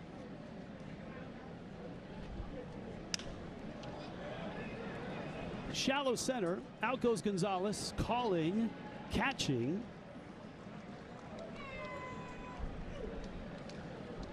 Good communication right there.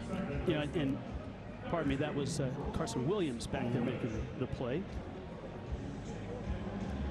Gonzalez popping out. Here comes Brooks Baldwin.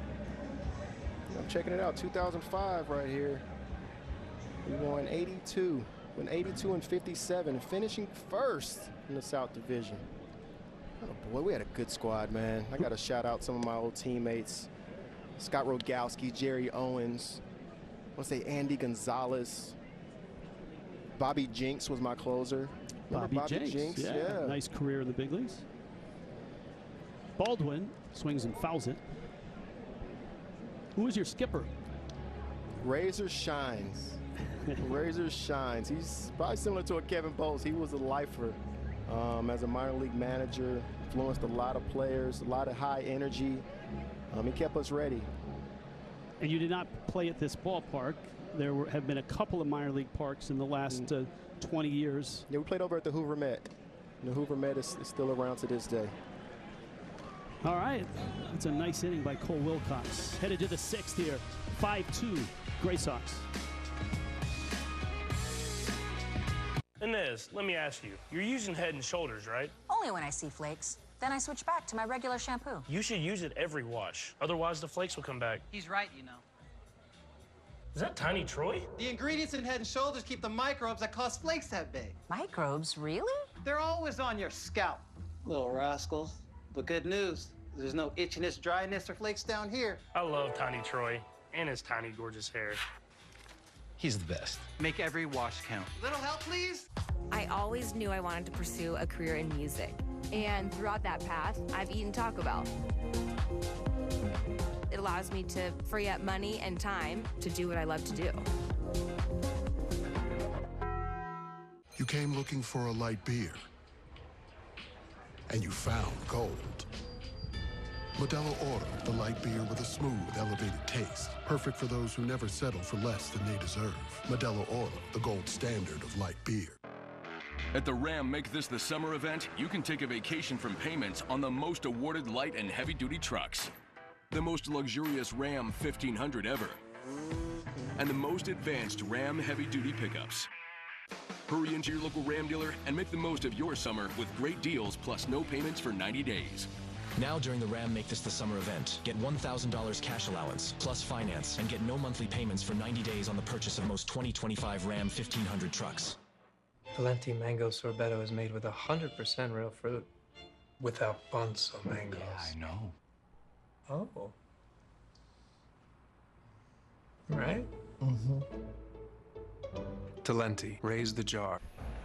It's a sweet scoreboard out in left field. You know, the Friends of Rickwood we haven't talked about enough. That's a group of locals here that when baseball went away from this stadium, from this ballpark, kept it in shape, kept it going, kept the dream alive. There was about a 15-20 year span there where not a lot was going on in this ballpark, and the Friends of Rickwood kept it up, rebuilt a lot of it. Just out of love of the game, they did it. Roller on to third, and a nice pick at first base. And that is great to hear about the Friends of Rickwood and how you're keeping this place up. I met up with a couple small business owners down on the field right before the game, and we presented them with jerseys because for everybody not able to make it to the game, they're making sure to show the game in their bars, in their lounges, whatever they have, to continue to support what Rickwood has going on. And it really takes a community to keep this place going and continue to make sure that events happen here, not only this baseball game, but Little League games and everything from there moving forward. There was a great play by Jason Matthews and a terrific pick by Tim Elko. Here's Drew Baker. He singled and bounced out. 5 runs, 8 hits, and 6 left for this Montgomery team. Jairo Iriarte into his 6th inning of work.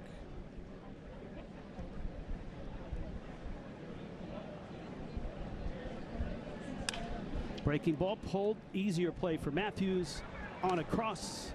Nice job by Elko to keep the bag. And there's 2 quick outs. It's been impressive. Iriarte was not good in the first or the second. He was lucky to stay in the game. He gave up 5 runs. Since then, see why? You kind of see what they see in this kid. Yeah, I mean, you see it right out the gate. You understand the stuff. And as soon as he hones it in, he was a little erratic early, leaving his breaking ball right over the middle of the plate. But he's really honed it in these last few innings. And you see him putting up 3 zeros in a row, back to back to back. It's nice seeing him dotting that fastball. And now they look extremely off balance on the breaking ball once he proves he can throw the fastball for a strike. Jalen Battles has been hit by a pitch twice, couple breaking balls. He takes a fastball for a strike there. And just like that fastball, that's not middle fastball. That is paint away, which opens up the plate for you to do whatever you want to do after that.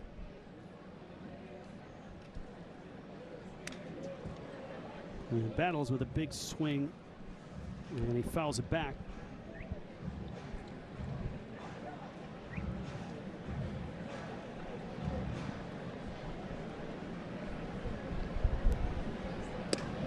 Oh, that one backed up right on the inside corner. That's a 1-2-3 6th inning. This guy is really rolling now. He's set down 8 straight.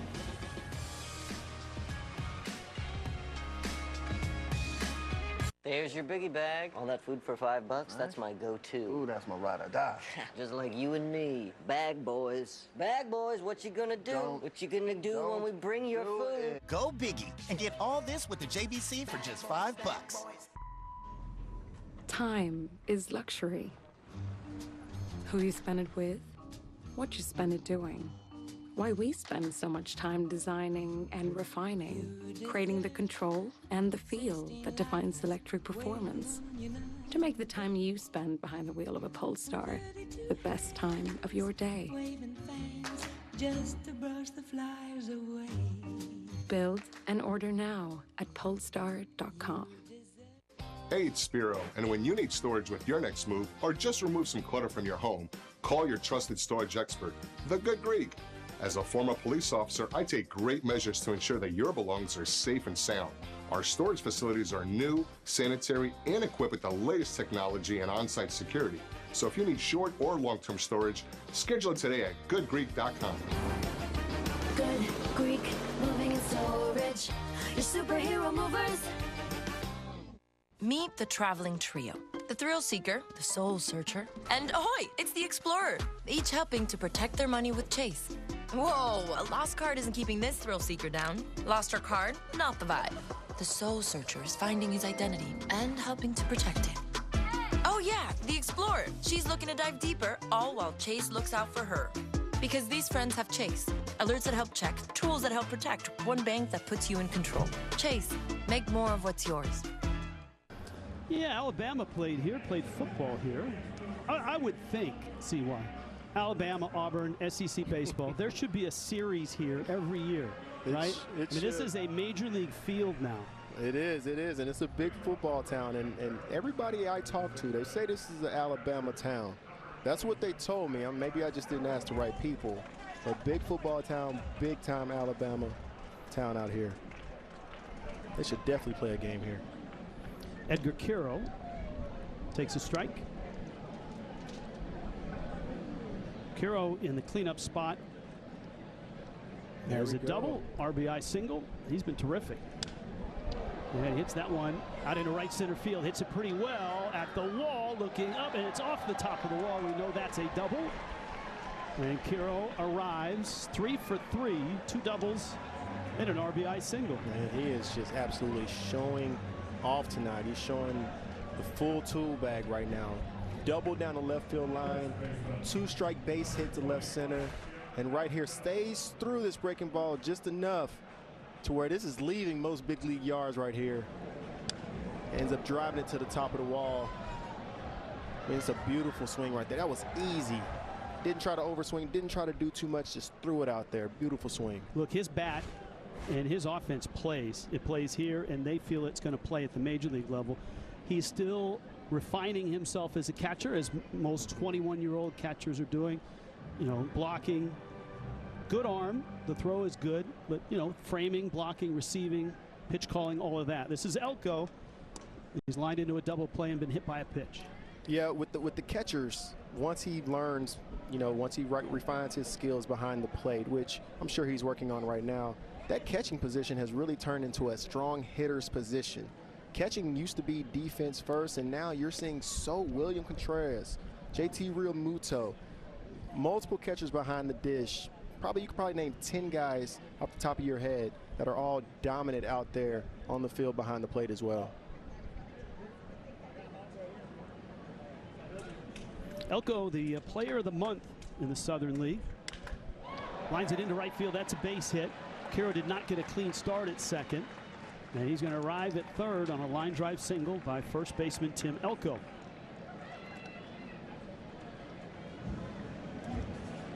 And I must say, we're not seeing a whole lot of swinging and missing today. We're seeing a lot of really good approaches from hitters. Seeing a lot of guys having the ability to drive the ball the other way, shorten up with 2 strikes, shoot the ball the other way when needed, when that's all the pitcher gives you. Good base running, good hitting.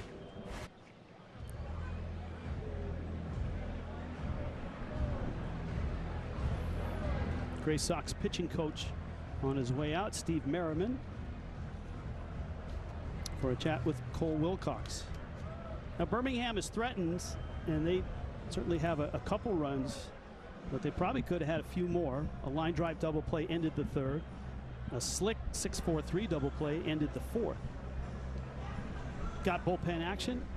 Evan Reifert still in the process of getting loose. It is a warm night here. It's been a terrific night. The ballpark is just sparkling. The field is immaculate. Everything about this, for both of these teams, when they arrived here for batting practice, many of them said, man, this is a dream to walk out on this field. And I think having the Negro Leaguers going to the clubhouse and speak to the kids probably just puts that cherry on top for the guys to really take in the experience. This is Wilfred Veras. And Veras takes a strike. He has bounced to third and bounced to short.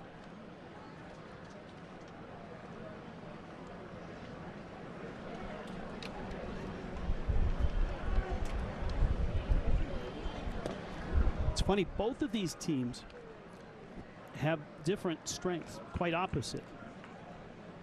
For Montgomery, they're scoring over 5 runs a game. They're the highest scoring team in the Southern League. For Birmingham, it's their arms, a 2.76 ERA. It's lowest of all the minor leagues, 2.76. Yeah, that's a good sign of things to come. You can go out there and you can continue to put zeros on the board. I'll take that any day of the week.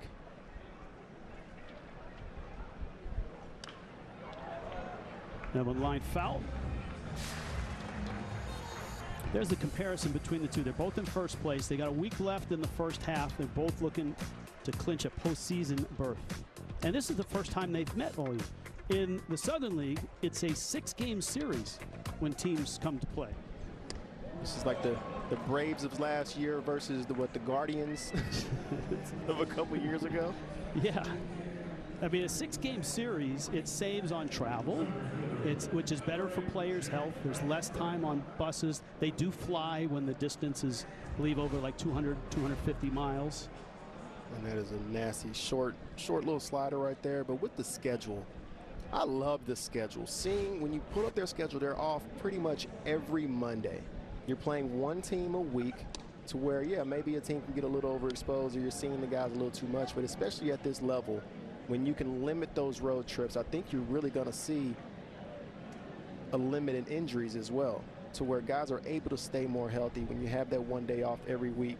They understand their schedule and they know how to keep their bodies fresh, and that one day off really allows them to reset.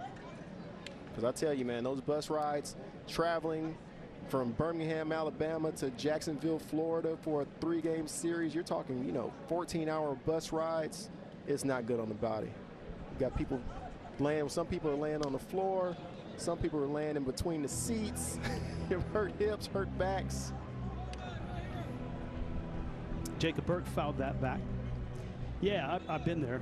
And I'm not trying to complain because we've heard Negro League stories of guys sleeping on the bus. So we've come a very long way. So I can't imagine the experience of when you're playing in the Negro Leagues and you go to a city and you're not even allowed to stay in a hotel. So you're forced to stay in the bus, sleep in the bus.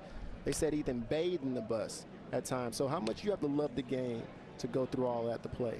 Thankfully, the minor leagues, especially over the last 3 or 4 years, the quality of the clubhouse, the food, the lodging, the travel, medical attention, all of that has improved. Yeah, absolutely. I love it. That on the backswing caught the catcher, Keegan. That's a strikeout of Burke. And Wilcox now needs one more out to get out of this 6th inning and do what he did in the 5th and in the 4th. Put runners on and then get out of the inning. Kevin Boles coming out to get him right here. Kevin Boles says, I've seen enough. Pair of strikeouts. Cole Wilcox on his way out with 2 outs in the 6th. And Montgomery up 5-2. All these games on DirecTV and no satellite on the roof. Think about this. Blue Jays, Cardinals, Orioles. What's missing? The Andean condor? No, walnut brain. Pigeons. They'd rather name a team after socks. To be fair, we're not very athletic. Hallo! With E-Inspection, Meineke checks mein Auto and sends photos of the parts that need work. There are rarely any surprises. So I added a few. Surprise! Their report tells me which parts are good now and which will need work in the future. You see exactly what they see. I got you. You did. I got you good. I only trust Meineke with Meineke. We're done. What about these? Looks right. Quick, the quicker picker-upper. Bounty absorbs spills like a sponge and is 2 times more absorbent, so you can use less. Bounty, the quicker picker-upper. At the Jeep Make This the Summer event, you can take a vacation from payments on the most capable Wrangler ever. Our most affordable SUV, Jeep Compass. The only open-air pickup, Jeep Gladiator. And the most awarded SUV ever, Jeep Grand Cherokee. Hurry into your Jeep brand dealer and make the most out of summer with great deals plus no payments for 90 days. During the Jeep Make This the Summer event, get $2,000 bonus cash allowance, plus no monthly payments for 90 days on the 2024 Jeep Gladiator and most 2024 Jeep Wrangler gas-powered models.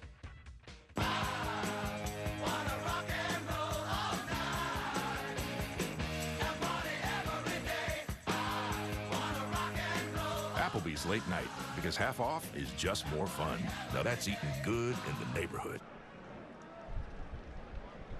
Evan Reifert out of the bullpen, trying to get out of this inning. At the corners for Birmingham. Ball in the dirt. Runner coming home. Race for the plate. And he's out by a bunch. And that is how the inning ends.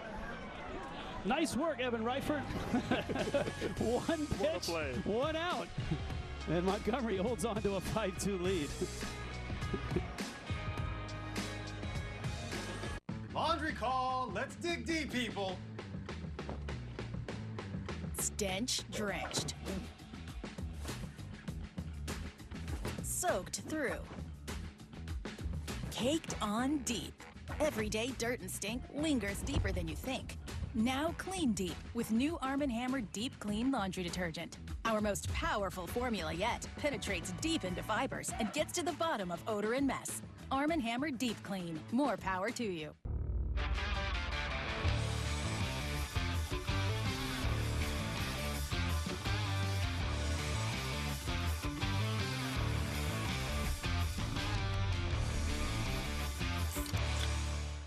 Hey, you seeing this? Wait, where's the dish? There ain't one. You're telling me you can get DirecTV, the good stuff, and you don't need a satellite dish? Oh, I used to love doing my business on those things. You're one sick pigeon. Them dishes kept the rain off our beaks. We just have different priorities is all. Satellite-free DirecTV. Never thought I'd see the day. Well, our lifespans are quite short. Stream DirecTV without a satellite dish. I'm gonna do this thing with my neck, just for a bit.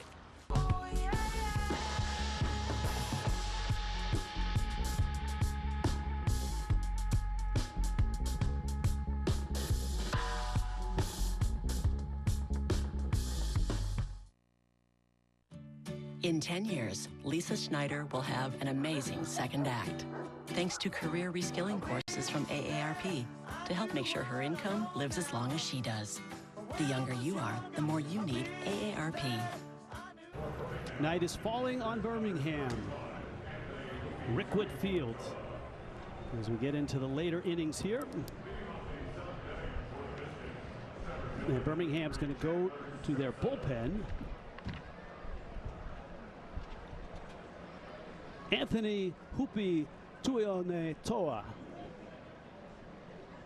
A 1-0 record and a sparkling 0.89 ERA. Yeah, they brought in a guy who's the shutdown guy right here, huh? Tuione Noah will get Chandler Simpson, who they've not been able to get out all night. The outset of the telecast, we told you about this guy. Simpson is the best base stealer maybe in all of baseball right now. He has 3 tonight. He has 51 on the season. He's 3 for 3, a bunt single, an RBI single, and another garden variety single. And he has the best strike zone. In baseball right now, right there, those are two balls pretty close. His on-base percentage on the season, split between single A and double A, is about .425 right now.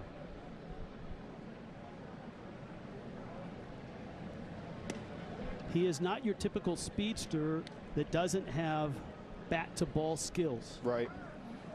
And when you think of guys, when you think of smaller players or guys who are out there and their strongest trait is to be able to use their legs and run the bases.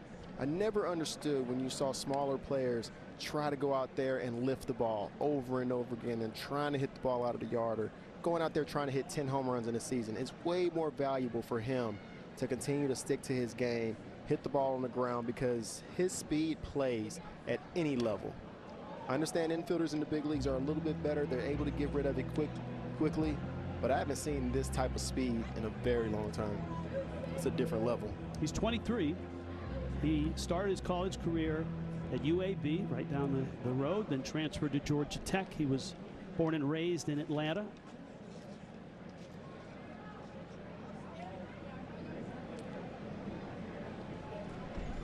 And to think he's only the 10th best prospect in the Rays organization, so they must have some guys coming up soon if he's the number 10 guy.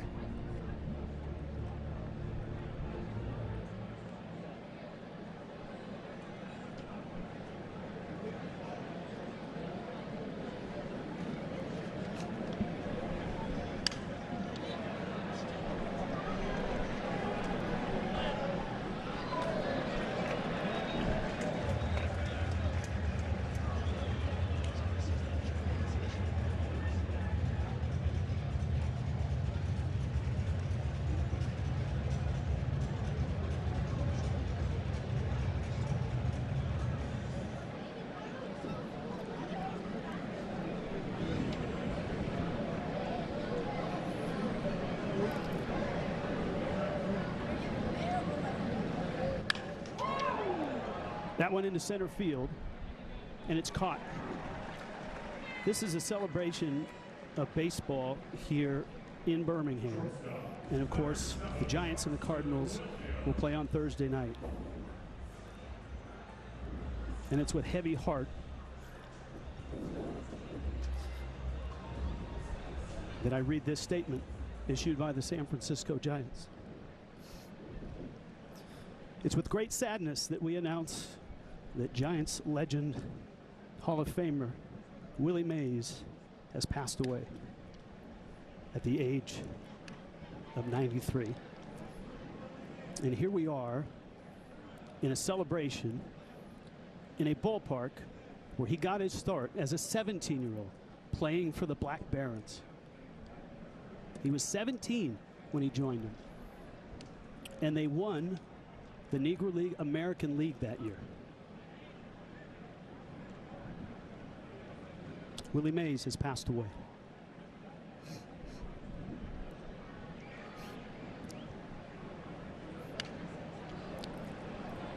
And as a kid growing up in the San Francisco Bay Area,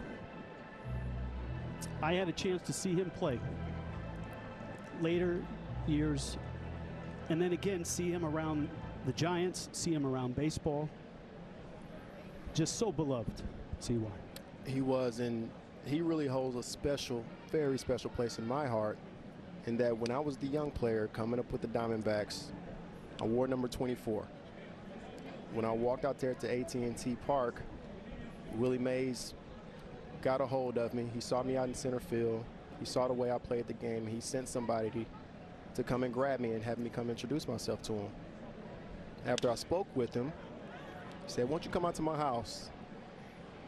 And so I went to Willie's house, showed me the 24 All-Star games, showed me all the gold gloves, showed me the MVP awards, and really took me under his wing when, you know, I'm multiple generations removed from Willie Mays.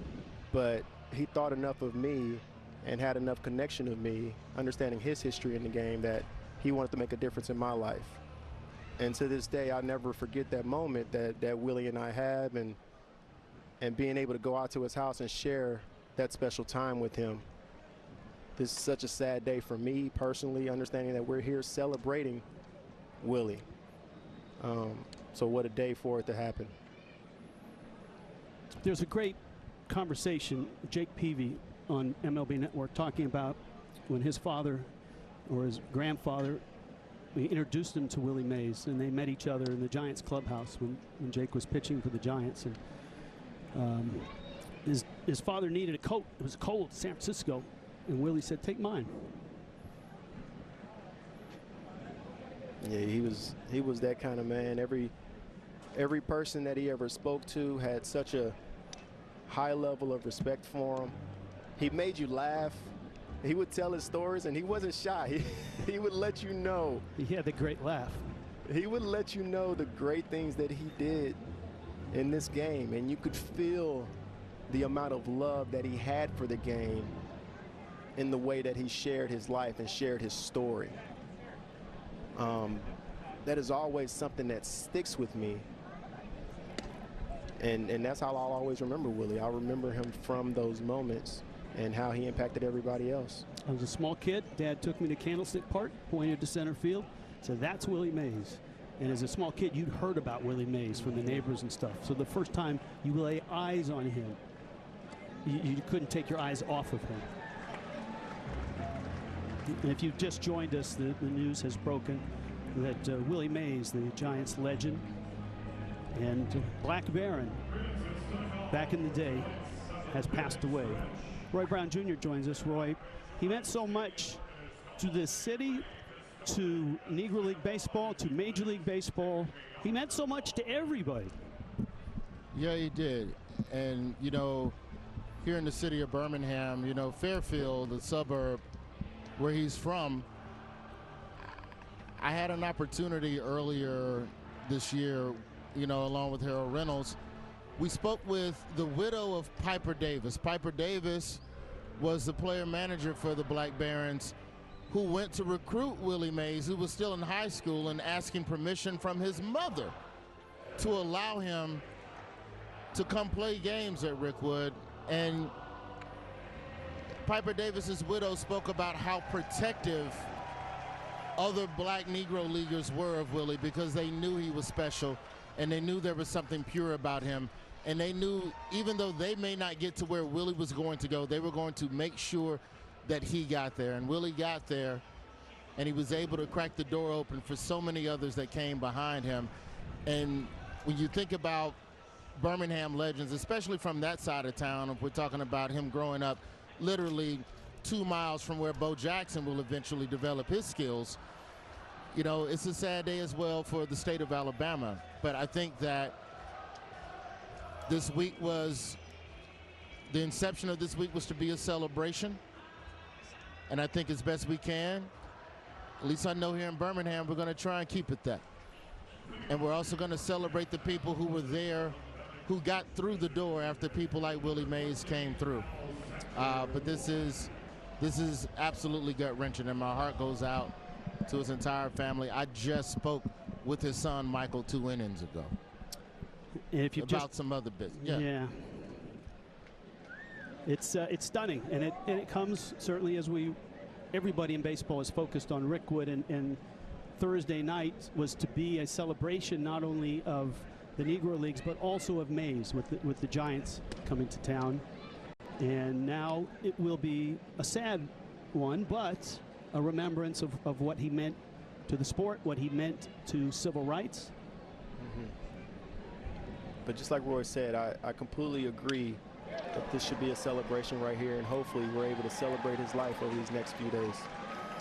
Willie Mays has passed away. He was 93. We remember the Say Hey Kid. Number 24 in your program, number 1 in your heart, Willie Mays. Say hey, say who, swinging at the plate, say hey, say who, say Willie, that Giants came in his spring. Long before Willie Mays was a national icon, he was a 20-year-old baseball prodigy, debuting with the New York Giants. It was 1951, the golden age of baseball, and Mays wasn't your typical rookie. He had played professionally in the Negro Leagues since he was just 16 years old, and he brought that league's exciting brand of play with him to New York. Willie Mays gets a great ovation from the crowd. He runs the bases like the He could do everything on the field. Run, hit, catch, throw. And he did it all with style and flair. I felt that people pay their money to come to the ballpark. I must do something other than just catch the ball or hit a home run. He made casual basket catches to delight the fans and famously wore a hat that was one size too small. That way, it's never going to stay on. Fans like to see you go back and pick up your hat. They like to see it come off your head. Willie Mays played like an overgrown kid having the time of his life. And when the press noticed his habit of forgetting names and simply yelling to get your attention, they gave him a nickname, the Say Hey Kid. Say, Willie, what you gonna say? Hey! Willie Mays would win National League Rookie of the Year honors in 1951 and help the Giants come from 13.5 down to catch the Brooklyn Dodgers, setting up one of the most famous moments in baseball history. One in which Mays, who was on deck at the time, had a front row seat for.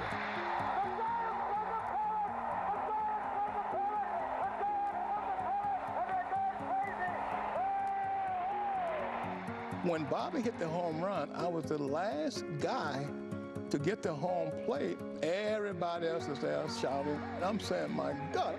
Even though the Giants' luck would run out in the World Series, 1951 was a magical beginning. Few rookies have ever been as popular with a fan base as Willie Mays in New York City. These kids grew up with me. They knock on my window. I would go out, play stickball for about an hour, 2 hours, and then I buy everybody ice creams. Unfortunately for Giants fans, Mays would spend the next 2 years in the Army after being drafted. But when he returned in 1954, Mays and the Giants picked up right where they left off. The Say Hey Kid led the league in batting and captured MVP honors.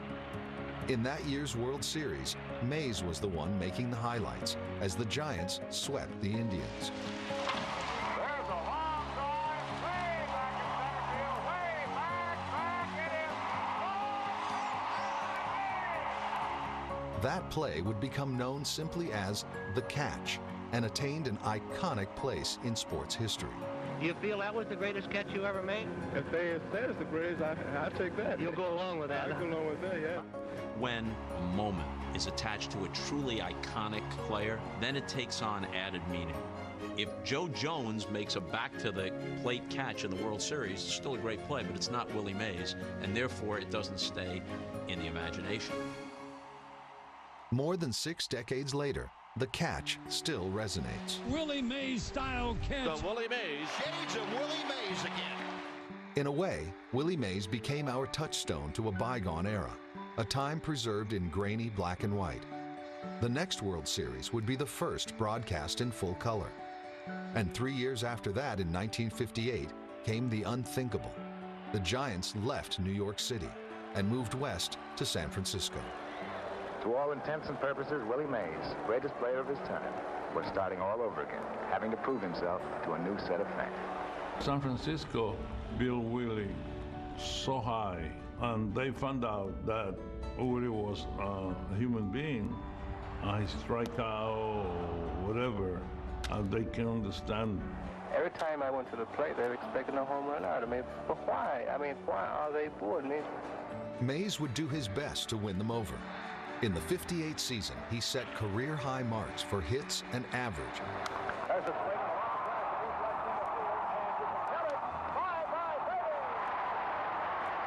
But to many in the Bay Area, he was still New York's superstar. And Mays' everyday excellence was lost on fans expecting legendary moments. I just went on and played my game. I kept my mouth closed. I never did say anything about anything, but that's just where it was, in those days, On April 30th, 1961, Mays delivered his first iconic San Francisco moment. The 2-0 delivery, and Mays sends another one. It's going far up into the center field bleachers. Willie Mays has tied a record, 4 home runs in a game. 4 home runs.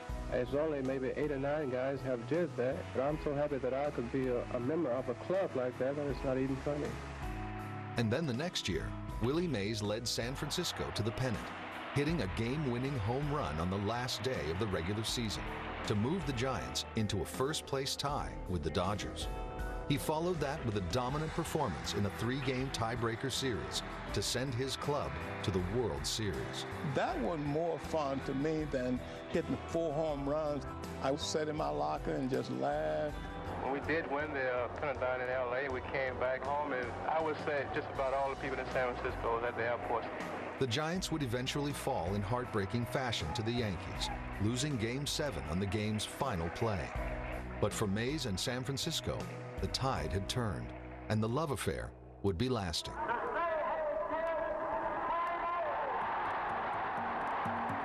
Mays' popularity on both coasts helped him transcend sports.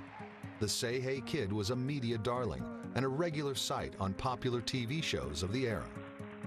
Fans couldn't get enough of Willie Mays, and throughout the mid to late 60s, he continued to play brilliantly, winning another MVP award in 1965, and passing milestone after milestone on his way towards baseball immortality.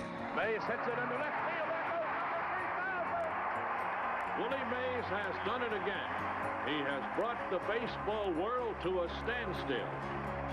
For a while, it even looked like it would be Mays, not Aaron, who would pass Babe Ruth's all-time home run record. It's gone. It's a home run. Number 599 of Mays' career. But all those years of all-out play had begun to take their toll. And soon, even taking the field at times became difficult. As you become slower, you will... Don't use that word, Charlie. Less fast. What's that? All right. Okay, all right. Then, in May of 1972, with the Giants rebuilding, they shipped their aging superstar back to the city where it all began, trading Willie Mays to the Mets. Baseball fans in the eastern metropolis will tell you this is his hometown.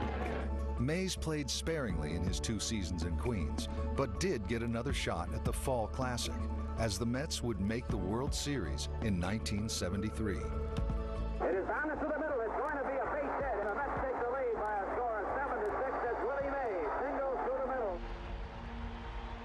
The Mets ultimately lost to the A's in 7 games, and that series would be the last time Willie Mays would ever play on a Major League Baseball field. At 42 years old, the Say Hey Kid would walk away from the game he loved. The game of baseball has been great to me. Something that I never feel that I would ever quit baseball. But as you know, it always comes a time for someone to get out. And I look at the kids over here, the way they are playing, and the way they are fighting for themselves, tells me one thing. Willie, say goodbye to America. Thank you very much. In 1979, Willie Mays was inducted into Cooperstown. The Say Hey Kid was a first-ballot Hall of Famer and one of the most iconic players the game has ever seen. The Giants Say Hey Kid, Willie Mays. Over his 23-year career, Willie Mays won Rookie of the Year honors, 2 MVP awards, and amassed 3,293 hits. He hit 660 home runs to go along with his 24 All-Star selections and 12 Gold Glove awards. But in a sport that cherishes numbers, as extraordinary as his were, they somehow still seem inadequate when describing the brilliance of the Say Hey Kid. Baseball is just a wonderful game. Every time I went on the field, I enjoyed what I was doing. And I enjoyed throwing out people. I enjoyed hitting a home run. I gave everything I had.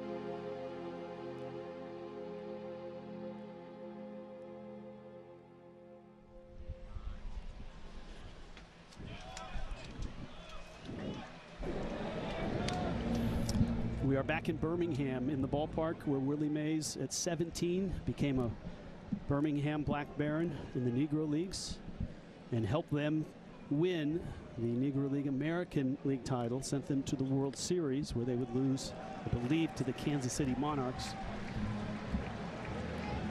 Celebrating this great sport, this 3-night celebration here in Birmingham, a AA game with Birmingham and Montgomery tonight, the softball tomorrow, and of course the Giants and the Cardinals on Thursday night. That will be on Fox. Moments ago, Commissioner Rob Manfred issued this statement.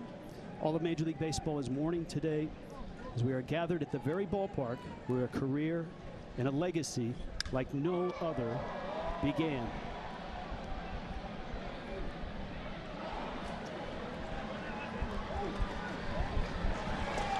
Willie Mays took his all-around brilliance from the Birmingham Black Barons of the Negro American League to the historic Giants franchise. From coast to coast in New York and San Francisco, Willie inspired generations of players and fans as the game grew and truly earned its place as the national pastime.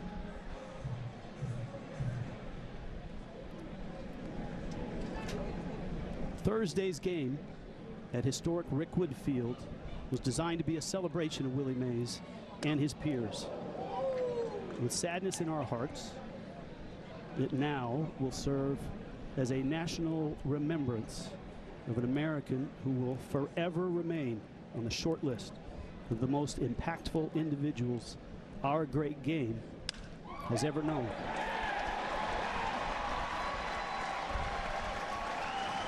Birmingham here rallying with a couple of runs. Chris, just watching that tribute, I'm reminded that in my neighborhood at 5, 6, 7 years old, when you got on base, you literally knocked your cap off. You would round first base, knock the helmet off, because that's what Willie Mays did. Right. That's what we saw on television as young wannabe baseball players who were in Little League or Pee Wee League or whatever league it was. Yeah, for me, it was the stories shared by my parents about they had the opportunity to see Willie Mays. And man, if you had the chance to see Willie Mays, you would have seen all the things he was able to do on the field. There was no better player than Willie Mays to my family. And if you look at his numbers, obviously he's a great Hall of Famer. He was MVP a couple times, 12-time Gold Glover. I think he made 24 All-Star teams. You look at all his numbers, and like many in his era, he served in the Army a couple years. Mm-hmm. Yeah. He was in the Armed Services a couple seasons. With Willie, even when you watch the tribute that we had to him or hear the things that I'm sure people are going to be posting about and sharing stories of Willie, just like I have my own personal story with Willie, there's so many people that have a personal connection with Willie on how he impacted their baseball careers or their lives. So even aside from the numbers that he was able to put up, you're able to see how much of a character he was, how much he shared his life with the world, how much he shared his personality with anybody who came across him. He wasn't shy about it, and he really represented the game of baseball in a way that we all thrive to do. The Giants, maybe more so than any franchise in baseball, do the best job at cultivating and celebrating and keeping their legends in that organization. You go in to do a Giants game years ago, you could just walk over a couple of booths over and have a great chat with Willie McCovey. You could see Mays. The legends were in and around that franchise, and he was until the very end. Yeah, or you see him sitting right there behind the dugout. Yeah. Willie Mays has passed away at the age of 93. We're back to Birmingham after this.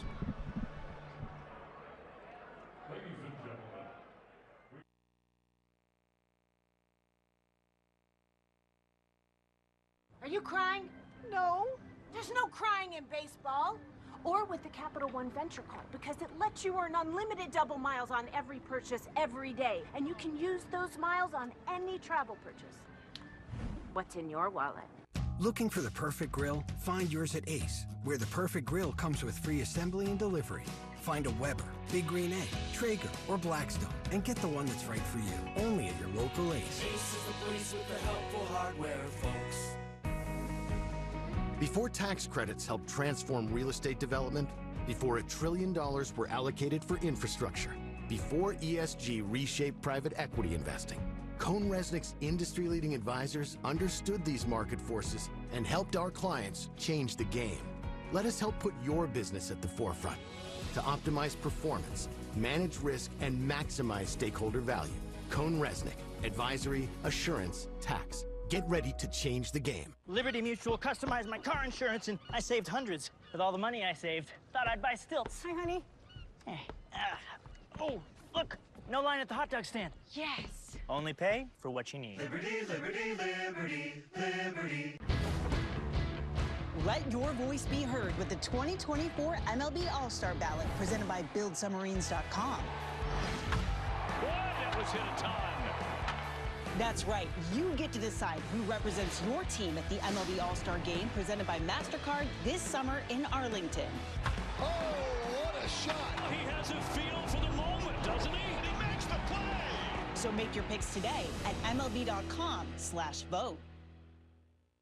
Hey, you seeing this? Wait, where's the dish? There ain't one. You're telling me you can get direct TV, the good stuff, and you don't need a satellite dish? Oh, I used to love doing my business on those things. You're one sick pigeon. Them dishes kept the rain off our beaks. We just have different priorities is all. Satellite-free direct TV. Never thought I'd see the day. Well, our lifespans are quite short. Stream direct TV without a satellite dish. I'm gonna do this thing with my neck, just for a bit.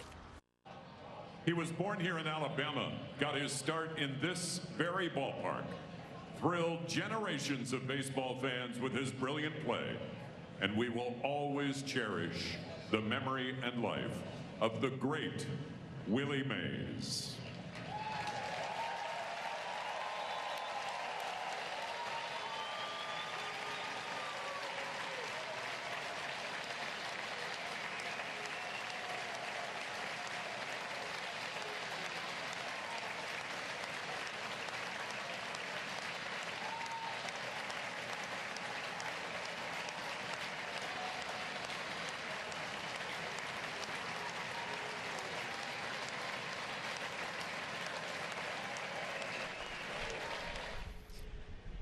Back in Birmingham, Rickwood Field, where in 1948, Bill Greason, Piper Davis, and a 17-year-old Willie Mays captured the Negro American League Championship.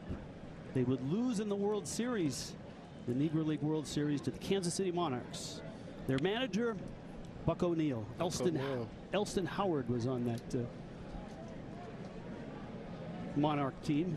And you could just see and feel the emotion through this ballpark.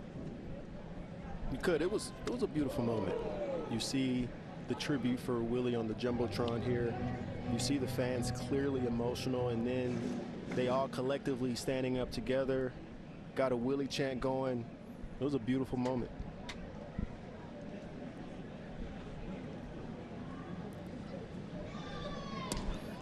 And this state, we've talked about it, this city produced so much of the talent of the 50s and the 60s of, you know, Willie was just one of them. Henry Aaron, McCovey from here, Tommy Davis from here, Satchel Paige, Ozzie Smith, Billy Williams, Lee May, George Foster, Amos Otis, Lee May. Yeah, before you had a huge migration of players from the South moving north, but the majority of the time the South is where majority of these players were coming from. So they were here playing in the Southern League, the Negro Leagues, all coming together, building out where we're at today. Without these guys, we're not in the positions that we're in right now.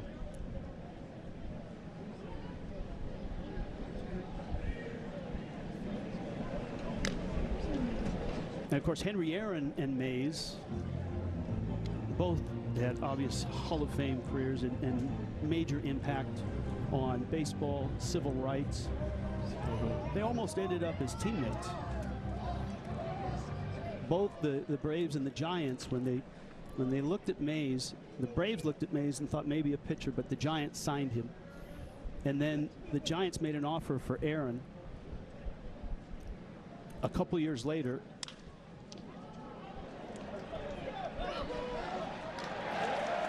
And the Braves countered and offered Aaron $50 more a month, and that's why Willie Mays and Henry Aaron were not teammates on the Giants. I've heard this story before. Aaron had the contract. He had the contract to the Giants to join Mays and all. Could you imagine? I mean, they already had Mays and McCovey and Cepeda and just great players. That just wouldn't have been right. Right. That wouldn't have been right. Mix Henry Aaron into that.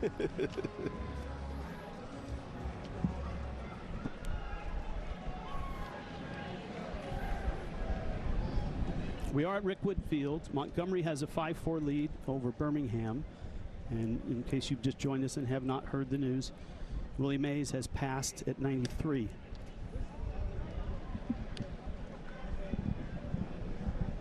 As you saw from that note, he grew up, or he was born like 6 miles from this ballpark. Right up the street, Fairfield. Actually, as I was flying in this morning, I flew over Fairfield High School. And you see Fairfield, big as day, on big block letters in each end zone. And as I flew over it, I'm looking out of the window because I slept the first hour of the flight. And I look out the window. As soon as I open the window, I see Fairfield High. I'm like, man, that's where Willie Mays went right there. And what's odd is that when I was here, playing here, I didn't know the history. Not as much as I would have liked to. And then now, since this game is happening right here, it forces you to go back and really dig into it a little deeper, and it's opened up so many stories for me to where I'm extremely thankful for an event like this, because it puts you in a position to where you need to go back and look and learn these stories and learn about these players and even learn about the stories of Willie. And Willie, the guys that he looked up to. Piper Davis is the guy that Alonzo Perry is a guy that Willie Mays looked up to. And then after Willie, it's thousands of players who looked up to Willie. And it wasn't just his contributions on the field for all those Negro Leaguers, certainly. It was also in the civil rights movement. And Roy, I know that you've got a ton of memories of growing up here and the legend of Willie Mays. Yeah, and I think what we really underestimate is that you have to remember Willie Mays played baseball at a time, in Alabama at least, where football and basketball weren't what they are now, which, to your point, CY, I think, because coming up in high school in the 90s, we didn't learn as much about the history of baseball in this state as much as you're taught Gene Stallings and Bear Bryant, and you get back and deeper into the, the history of football. But the idea that because the Black Barons were good and electric on a Sunday afternoon, it became a place where black people and white people, though segregated, had one spot where they could go, okay, we're going to do this. So then when you have the Black Barons, when the Black Barons ended and the Barons came back in the 60s with the first integrated sports team in the state, and then on the same day, the first integrated crowd in the state, it became a spot that was essentially that first seed that was planted for some degree of what equality could look like. I'm sorry.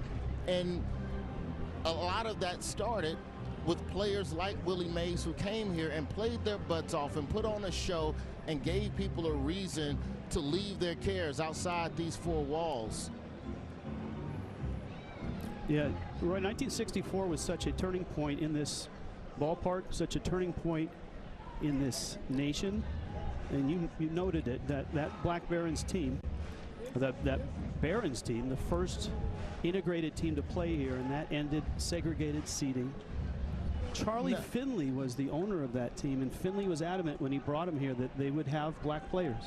Yeah. Now, the other thing that's interesting about that first integrated team, the first integrated game with the first integrated audience, is that I don't know how much Charlie Finley gave any thought to what the fan giveaway should have been, but it was razor blades, if I'm not mistaken. They gave away shaving razors at the first integrated game, and I was like, I think just a commemorative ball would have been a better idea there, Charlie. And then I remember it was a player who was interviewed after the game, or maybe it was a reporter, speaking of the game, and you have the razor blade giveaway, and they said, hey, they played baseball. Like, that's all that happened. A baseball game was played. And this is the side of a Mays or an Aaron, obviously Jackie Robinson breaking the color barrier and all the stuff that he had to deal with, and he did it so gracefully. This is part of the legacy of Mays and Aaron, right, Roy, is that they had to go through this, and We're thankful for that, but so sad tonight on the passing of the Say Hey kids. We are in Birmingham. A tough night.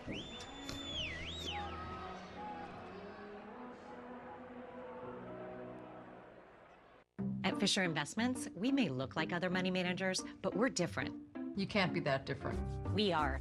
We have a team of specialists not only in investing, but also in financial and estate planning and more. Your clients rely on you for all that? Yes, and as a fiduciary, we always put their interests first. But you still sell commission-based products, right? No, we have a simple management fee structured so we do better when our clients do better. Huh, we're more different than I thought. At Fisher Investments, we're clearly different.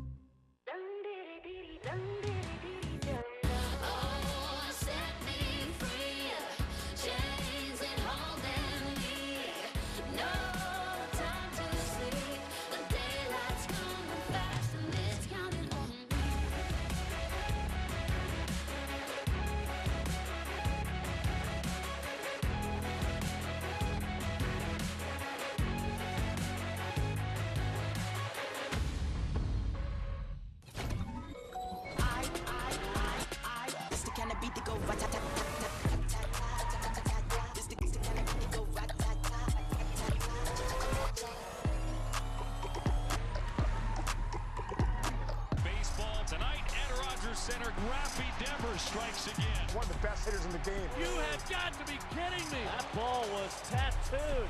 The Casamigos Tequila MLB Network Wednesday night showcase at 7 Eastern.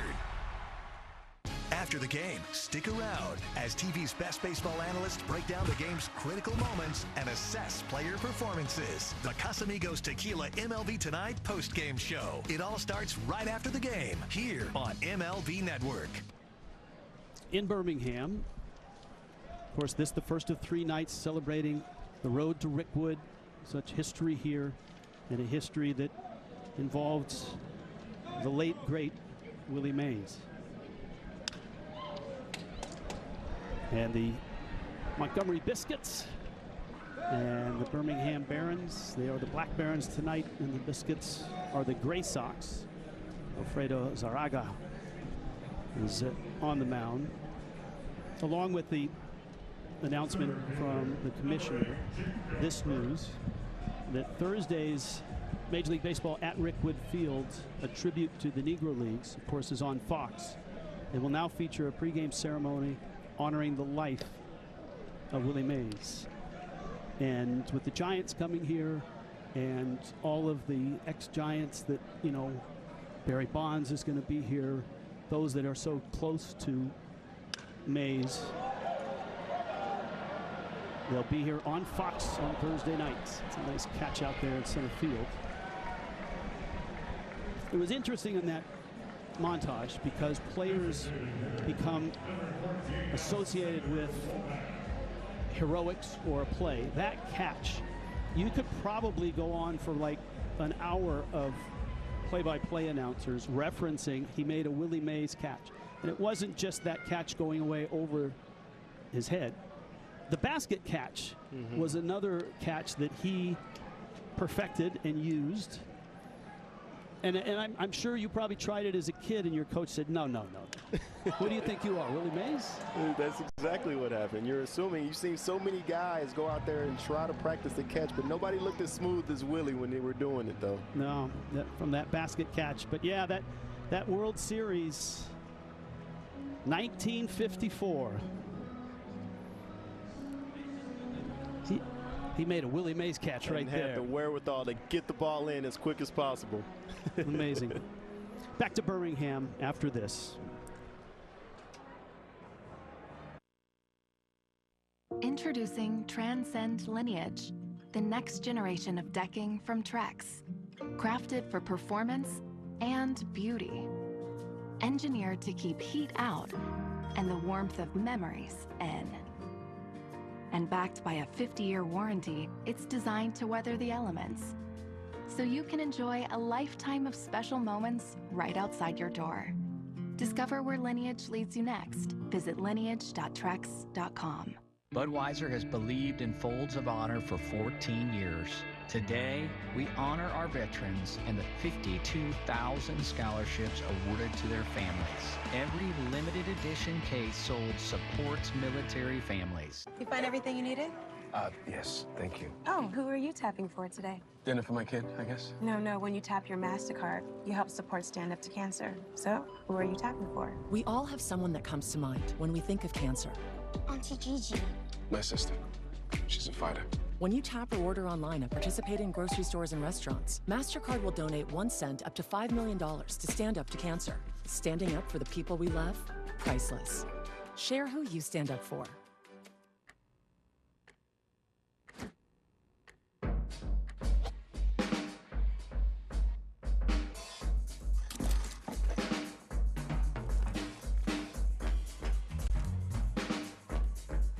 The future is threatened by enemies often unpredictable.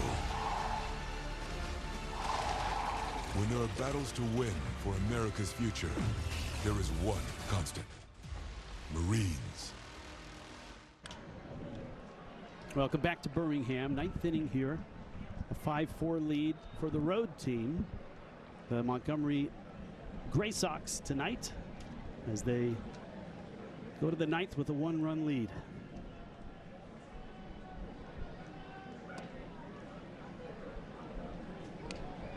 Andrew Dahlquist is the right-hander who comes out of the bullpen. As we noted, this is a White Sox affiliate, and they are loaded with arms. Really good ones in the rotation. They've already sent a few on to the big leagues this year. They've got good arms in their bullpen.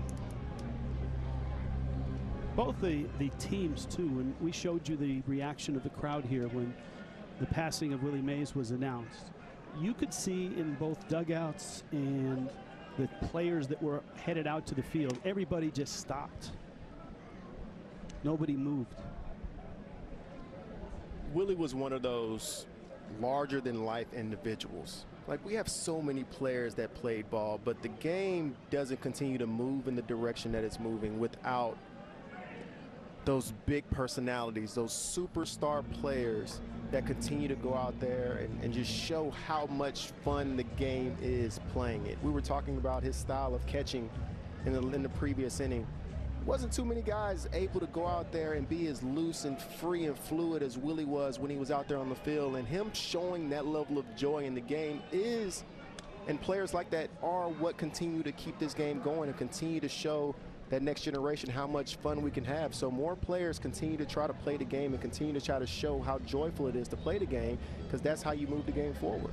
As we prepared for the road to Rickwood here at MLB Network, we had some terrific shows, podcasts, and a panel as well that involved Roy was in it, Harold Reynolds was there, Jake Peavy was there, all in preparation. And Michael Mays, Mays' son, was part of it, and in it he talked about the hardships and stuff that his father had to endure. I can't even imagine what it took, and they did it in stride, you know, everyday manner, just their way of resilience and achievement.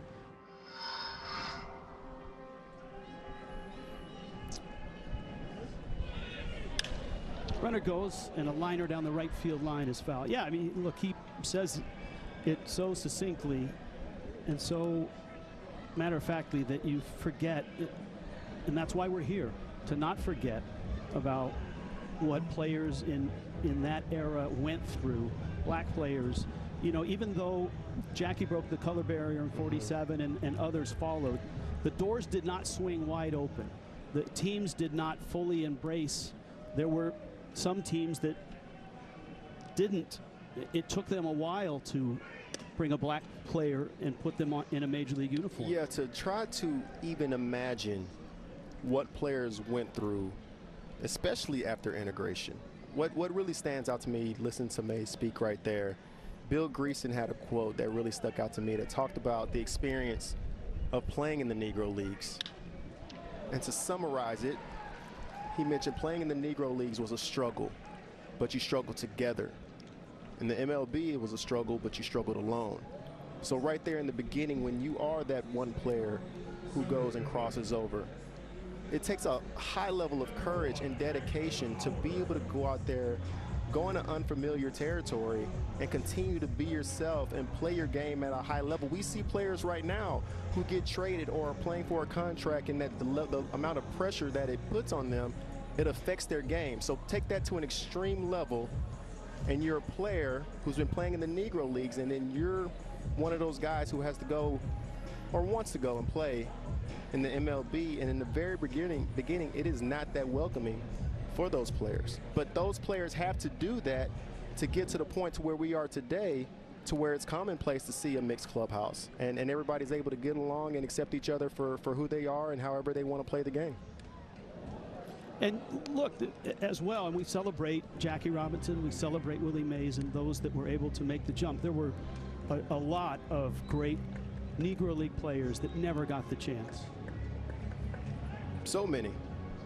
And that's why you have to continue to show that it wasn't done in vain. Like, that stuff, none of that was wasted.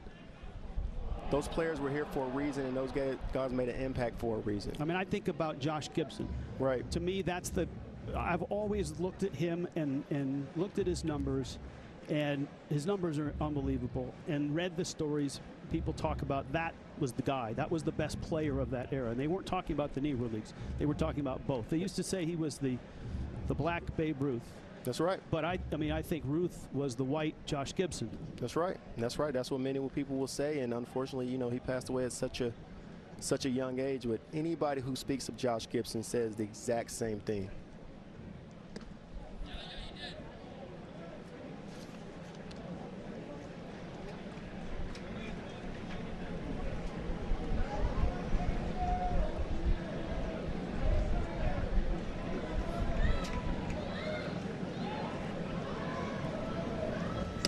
Mason Hour swings and misses. But, I mean, we got to say, I mean, what a great job by MLB creating this environment, creating this moment. The fact that I feel blessed and thankful that I'm able to be in the booth for this moment, to be able to share this moment with the fans here, to be in Birmingham, to see how far we've come, to see this beautiful stadium ahead of us, and really looking forward to the Giants and Cardinals game coming up in a couple days as well, and really being the beginning of a celebration. Yeah, look, this is, like we said at the outset of the show, this is a three-night celebration of baseball. The epicenter of baseball in the world is in Birmingham, Alabama, and obviously it's a salute to the Negro Leagues. Unfortunately, the great Willie Mays, who had such a presence in this city, in this ballpark, in this game, has passed away. But you get a sense that Thursday night's going to be pretty special. This entire week, what really grabs me is that the impact is even larger than baseball. To see how many people are attaching themselves to what Rickwood has going on. This entire town has come together for this event. And the celebrity softball event, celebrating Juneteenth tomorrow, you have celebrities from all over the world coming out to play in a softball game, to be a part of this week. Everybody wants to be a part of this, and it's not only baseball. That really describes that the reach is way wider than just the baseball community. Carson Williams at the plate. Runners second and third. We're in the ninth. It's 5-4. Montgomery with the lead and at the plate. And as someone growing up in a different generation than a lot, and being on the West Coast, for me, the first time I stepped into Kansas City and the Negro League Museum, I had a gentleman that showed me around by the name of Buck O'Neill. Oh, wow. Yes. Buck O'Neill showed you around. Okay. I was fortunate. I was with the Seattle Mariners. Our broadcast crew, the late Dave Neathouse, Rick Riz, our terrific producer, Kevin Kremen. I think it was actually closed that day, like on a Monday, but Buck O'Neill met us and took us around. And it was just like you walked into the episode of Ken Burns' baseball. The Shadow Game, I think, was that episode. And that's when, as a young broadcaster, all of a sudden I realized how much I didn't know about the Negro Leagues and how much they went through. And from that point on, man, anytime there was a show about it, a movie about it, a documentary about it, I was all there. It was I wish that more could have had that experience. But now you can have Bob Kendrick lead you around, and he's terrific as well. Absolutely. All right, if you've just joined us, Willie Mays has passed at 93, and you can see the statement by Rob Manfred. All of Major League Baseball morning, we gathered at this ballpark where a career and legacy began as a 16-year-old man. His all-around brilliance from the Birmingham Black Barons and the Negro Leagues, of course, then to the Giants, coast to coast. He inspired generations of players and fans, and probably people that weren't baseball fans as well. And that's the beauty of the great Willie Mays. Just look at the numbers there. 24-time All-Star, 12-time Gold Glover, Presidential Medal of Freedom later that year. His incredible achievements and stats don't begin to describe the awe that came with watching him dominate the game in every way. Nobody will forget the true giant on and off the field. And on behalf of Major League Baseball, I extend my deepest condolences to Willie's family, his friends across the game, Giants fans everywhere, and his countless admirers across the world. Thursday's game at historic Rickwood Field was designed to be a celebration of Willie Mays and his peers. And it's with sadness in our hearts, it will now serve as a national remembrance of an American who will forever remain on the short list of the most impactful individuals our great game has ever known. Rob Manfred with that statement about an hour and a half ago. Bob Seymour gets into one, sends it out to center, and this is going to chase home a run for Montgomery, and they pad their lead. It's now 6-4 here in the ninth.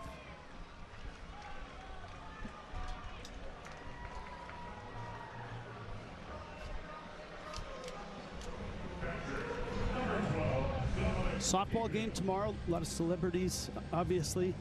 And then on Thursday night on Fox, you've got the St. Louis Cardinals and the San Francisco Giants in a Major League game here in Birmingham, Alabama, in the oldest ballpark in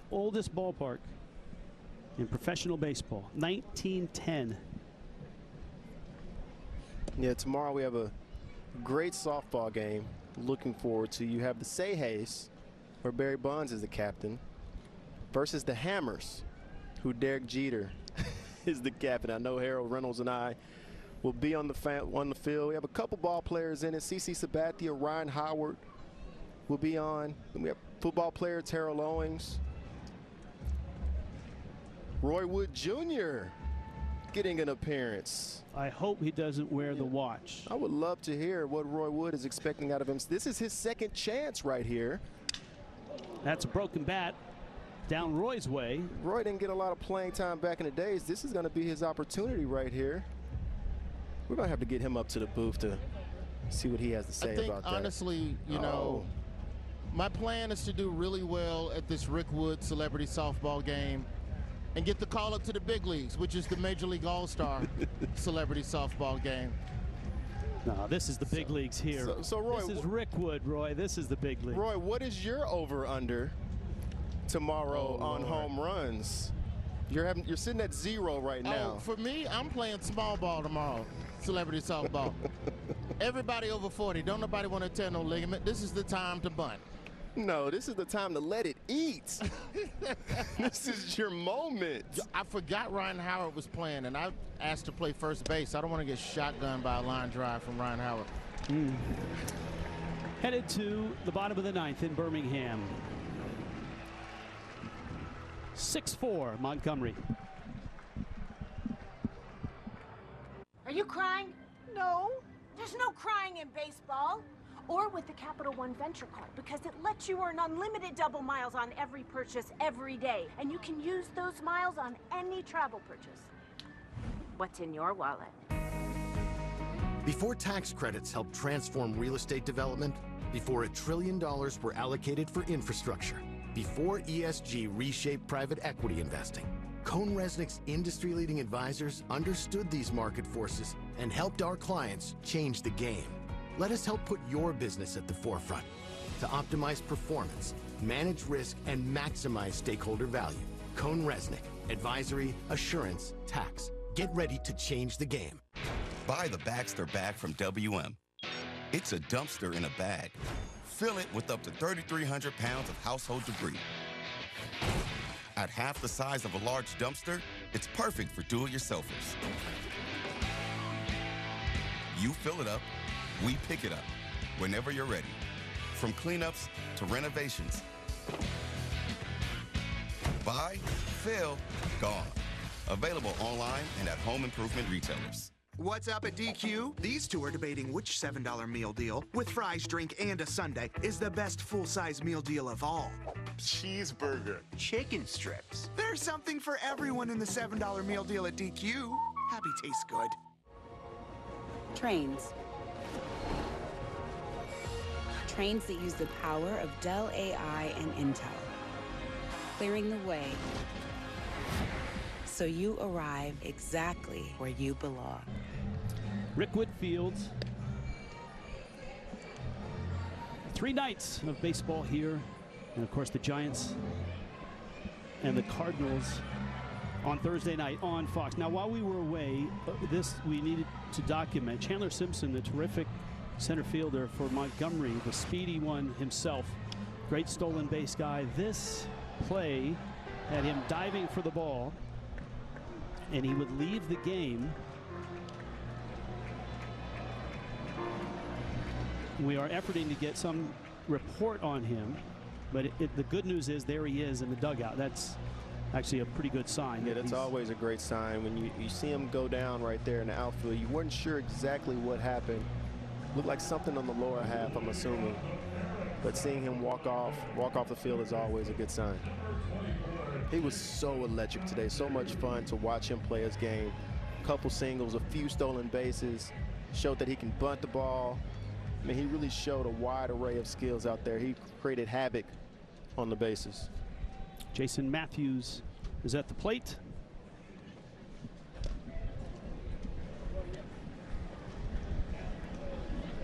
Now the count 0-1. Matthews in the 9 spot. Antonio Jimenez making his 11th appearance.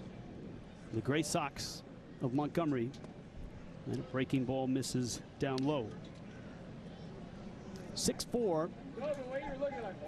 The Barons have out hit Montgomery. They have 11 hits. Montgomery has just 9. This the first of a 6-game series. That's right. A 6-game series in the Southern League. You're going to you'll see the same pitcher probably a couple times, you would assume. Whoever you see on the first night, you should see him again on the back end. You're going to get the same umpiring crew for 6 games. Just a little fun fact with Jason Matthews. Originally from New Zealand. We've never seen a New Zealander in the big leagues. That falls for a hit. And the hometown 9 trying to come back here in the 9th has a start. He's wearing a good number.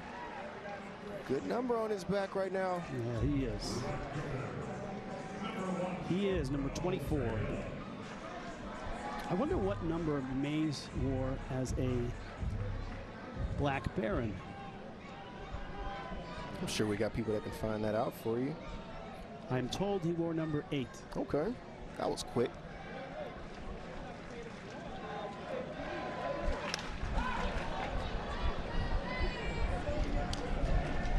Yeah, you've seen plenty of center fielders wear the number 24 since Willie sported it. Willie, Ken Griffey. Yeah, that was the number, right? That was the number.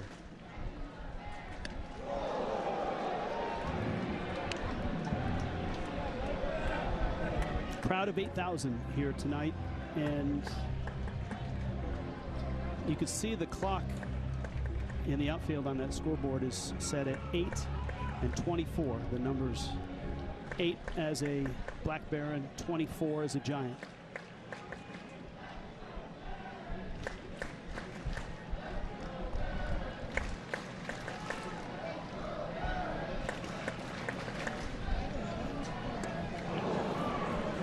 One of the most poignant moments of the night for us was when Mays' passing was announced to the crowd, and the crowd started to cheer, started to chant. But as we, with our cameras, got closer to the fans, many of them were weeping. Yeah, I mean, Willie's a legend. Willie is bigger. It was bigger than baseball for Willie. And when you get an entire community of baseball fans all over the country who love a player that much, even being removed from the game for so many years. I mean, Willie hasn't played for a long time, and still have that type of impact on a fan base is a beautiful thing. This was earlier.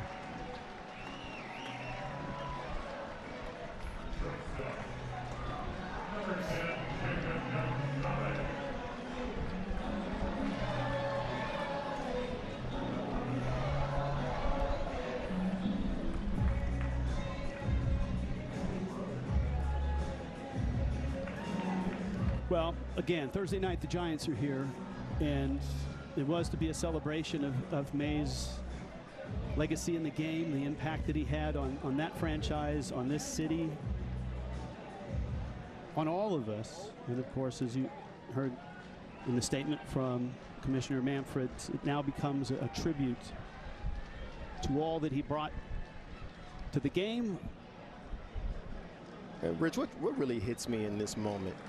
We're talking about a player that started off 17 years old playing in the Negro Leagues.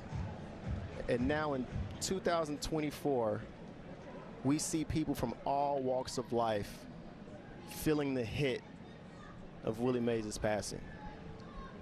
I mean, to see how much change has happened over these years. I mean, you can't not acknowledge the fact that when he came into the game, it was a very different world that we were in. And to see the people out here being affected by his passing and the lives that he was able to touch, it's a sign of progress. That's what I see. And a tribute to the man and his legacy. And the fact that we are in Birmingham, we are here to celebrate Mays and the Negro Leagues and this city and this sport. And the Giants are coming here, and we've had many, as you know, Roy had the great interview with one of the Negro Leaguers. Amazing interview tonight. Yeah. All of that, a tribute to what players like Mays and Aaron and Jackie Robinson and all went through.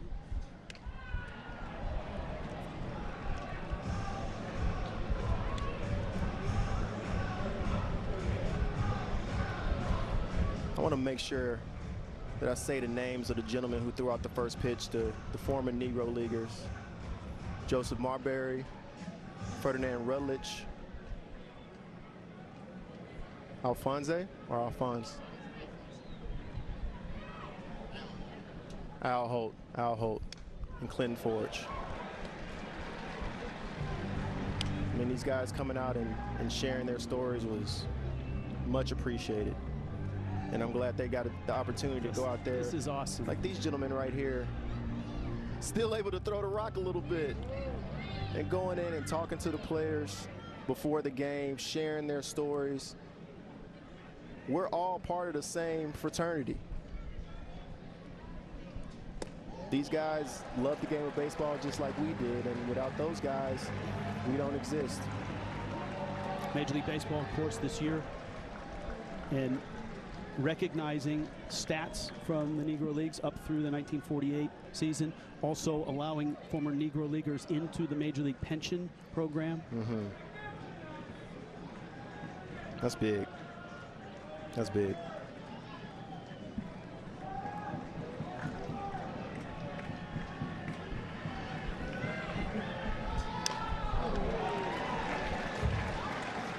And I love the fact that some of the Negro League players that were here tonight went in along with Bob Kendrick into each team's locker room and talked about the Negro Leagues and talked about the history of this ballpark. It certainly was impactful on the players that we saw come out. Swing and a miss there. Jacob Gonzalez strikes out. Seeing the players and talking to them around batting practice with their eyes wide open like, oh my gosh, yeah, this is where all the immortals played. Yeah, the stories matter, but being able to be face-to-face with these gentlemen, it makes a difference. It's a different level of impact. Brooks Baldwin is the hitter, as Birmingham has a couple on. Little pop. Shallow center. Falls. That's a hit. Bags are loaded. And we got action.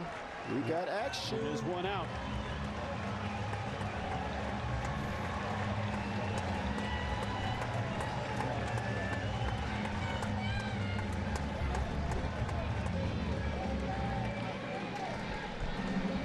And so now, with one out,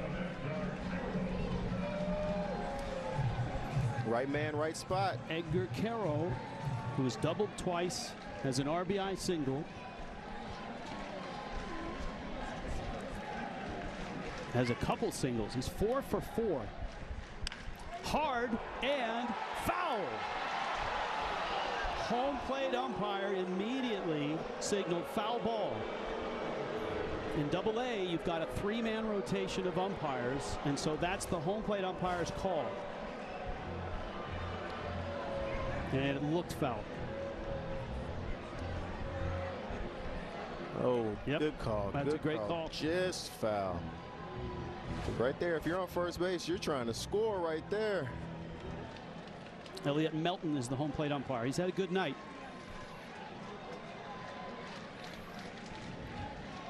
Carroll could end it with one swing.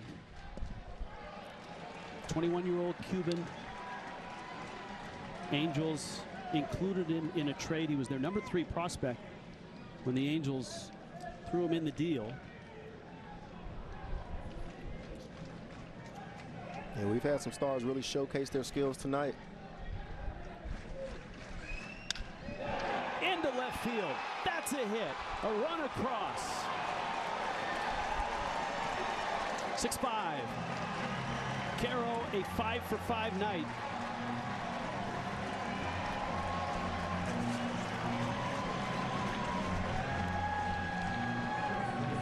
And now you've got another power hitter who leads the Southern League in runs driven in. Player of the month, Tim Elko. Well, I must say, Carroll has gained a fan tonight.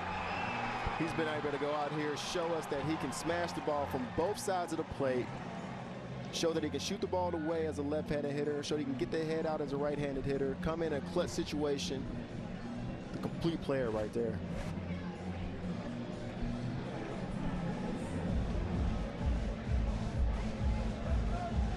You know, in talking to the skipper of the Barons, Sergio Santos, we had a chance to have a really long conversation with him the other day, and he said, you know, our major league team is struggling. The White Sox are having an awful year. I said, but what that does to everybody down here is it shines the spotlight on everyone here, because now we are the hope. He's told his players that. You are the hope for the White Sox. You, as their prospects and as minor leaguers, you are the hope and the future. Yeah, when you have a major league team who is clearly in rebuild mode. Elko rolls it up the middle. This might end it. That's 1, that's 2, and Montgomery gets a double play, and Birmingham is a run short.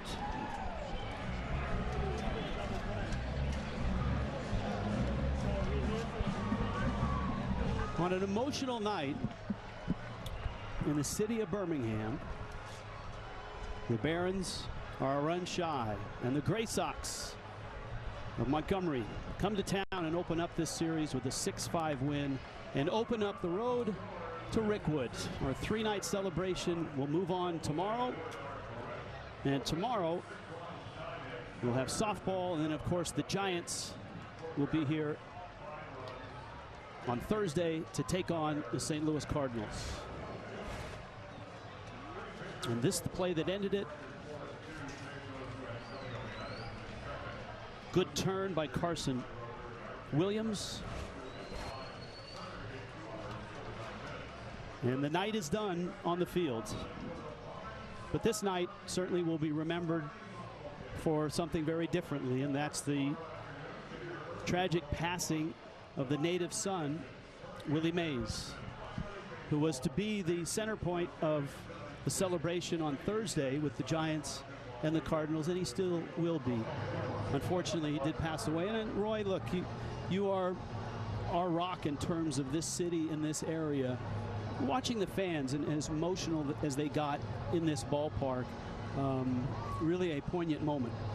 Absolutely, and I think what you all saw in that round of applause that Mr. Mays received from, you know, the Alabama people here is exactly what our intentions are for this week, and that is to remember to celebrate him, to tell him thank you, to tell the other Negro Leaguers that we just saw throwing out the first pitches, to have the opportunity to celebrate these players and tell them thank you for their contributions to American history. Yeah, and see why. Look, this was a tough night, but in the days that follow here, tomorrow with Barry Bonds coming in and the Giants people coming in, and then Thursday, it is time now to celebrate what was an extraordinary career, both as a baseball player and as a man. I think that's how it'll be used. It is a moment of remembrance, but when we come together, we do understand the impact that Willie Mays has had on our lives, and we will make sure to celebrate those moments and celebrate the life that he lived, the lives that he's impacted, the standards he sets, and make sure that we celebrate that. Yes, it is a sad time, but when we're out here to celebrate his life and understand that this week was really centered around him and some other Negro League players, we're going to make sure that we treat the weekend with the amount of respect that it deserves.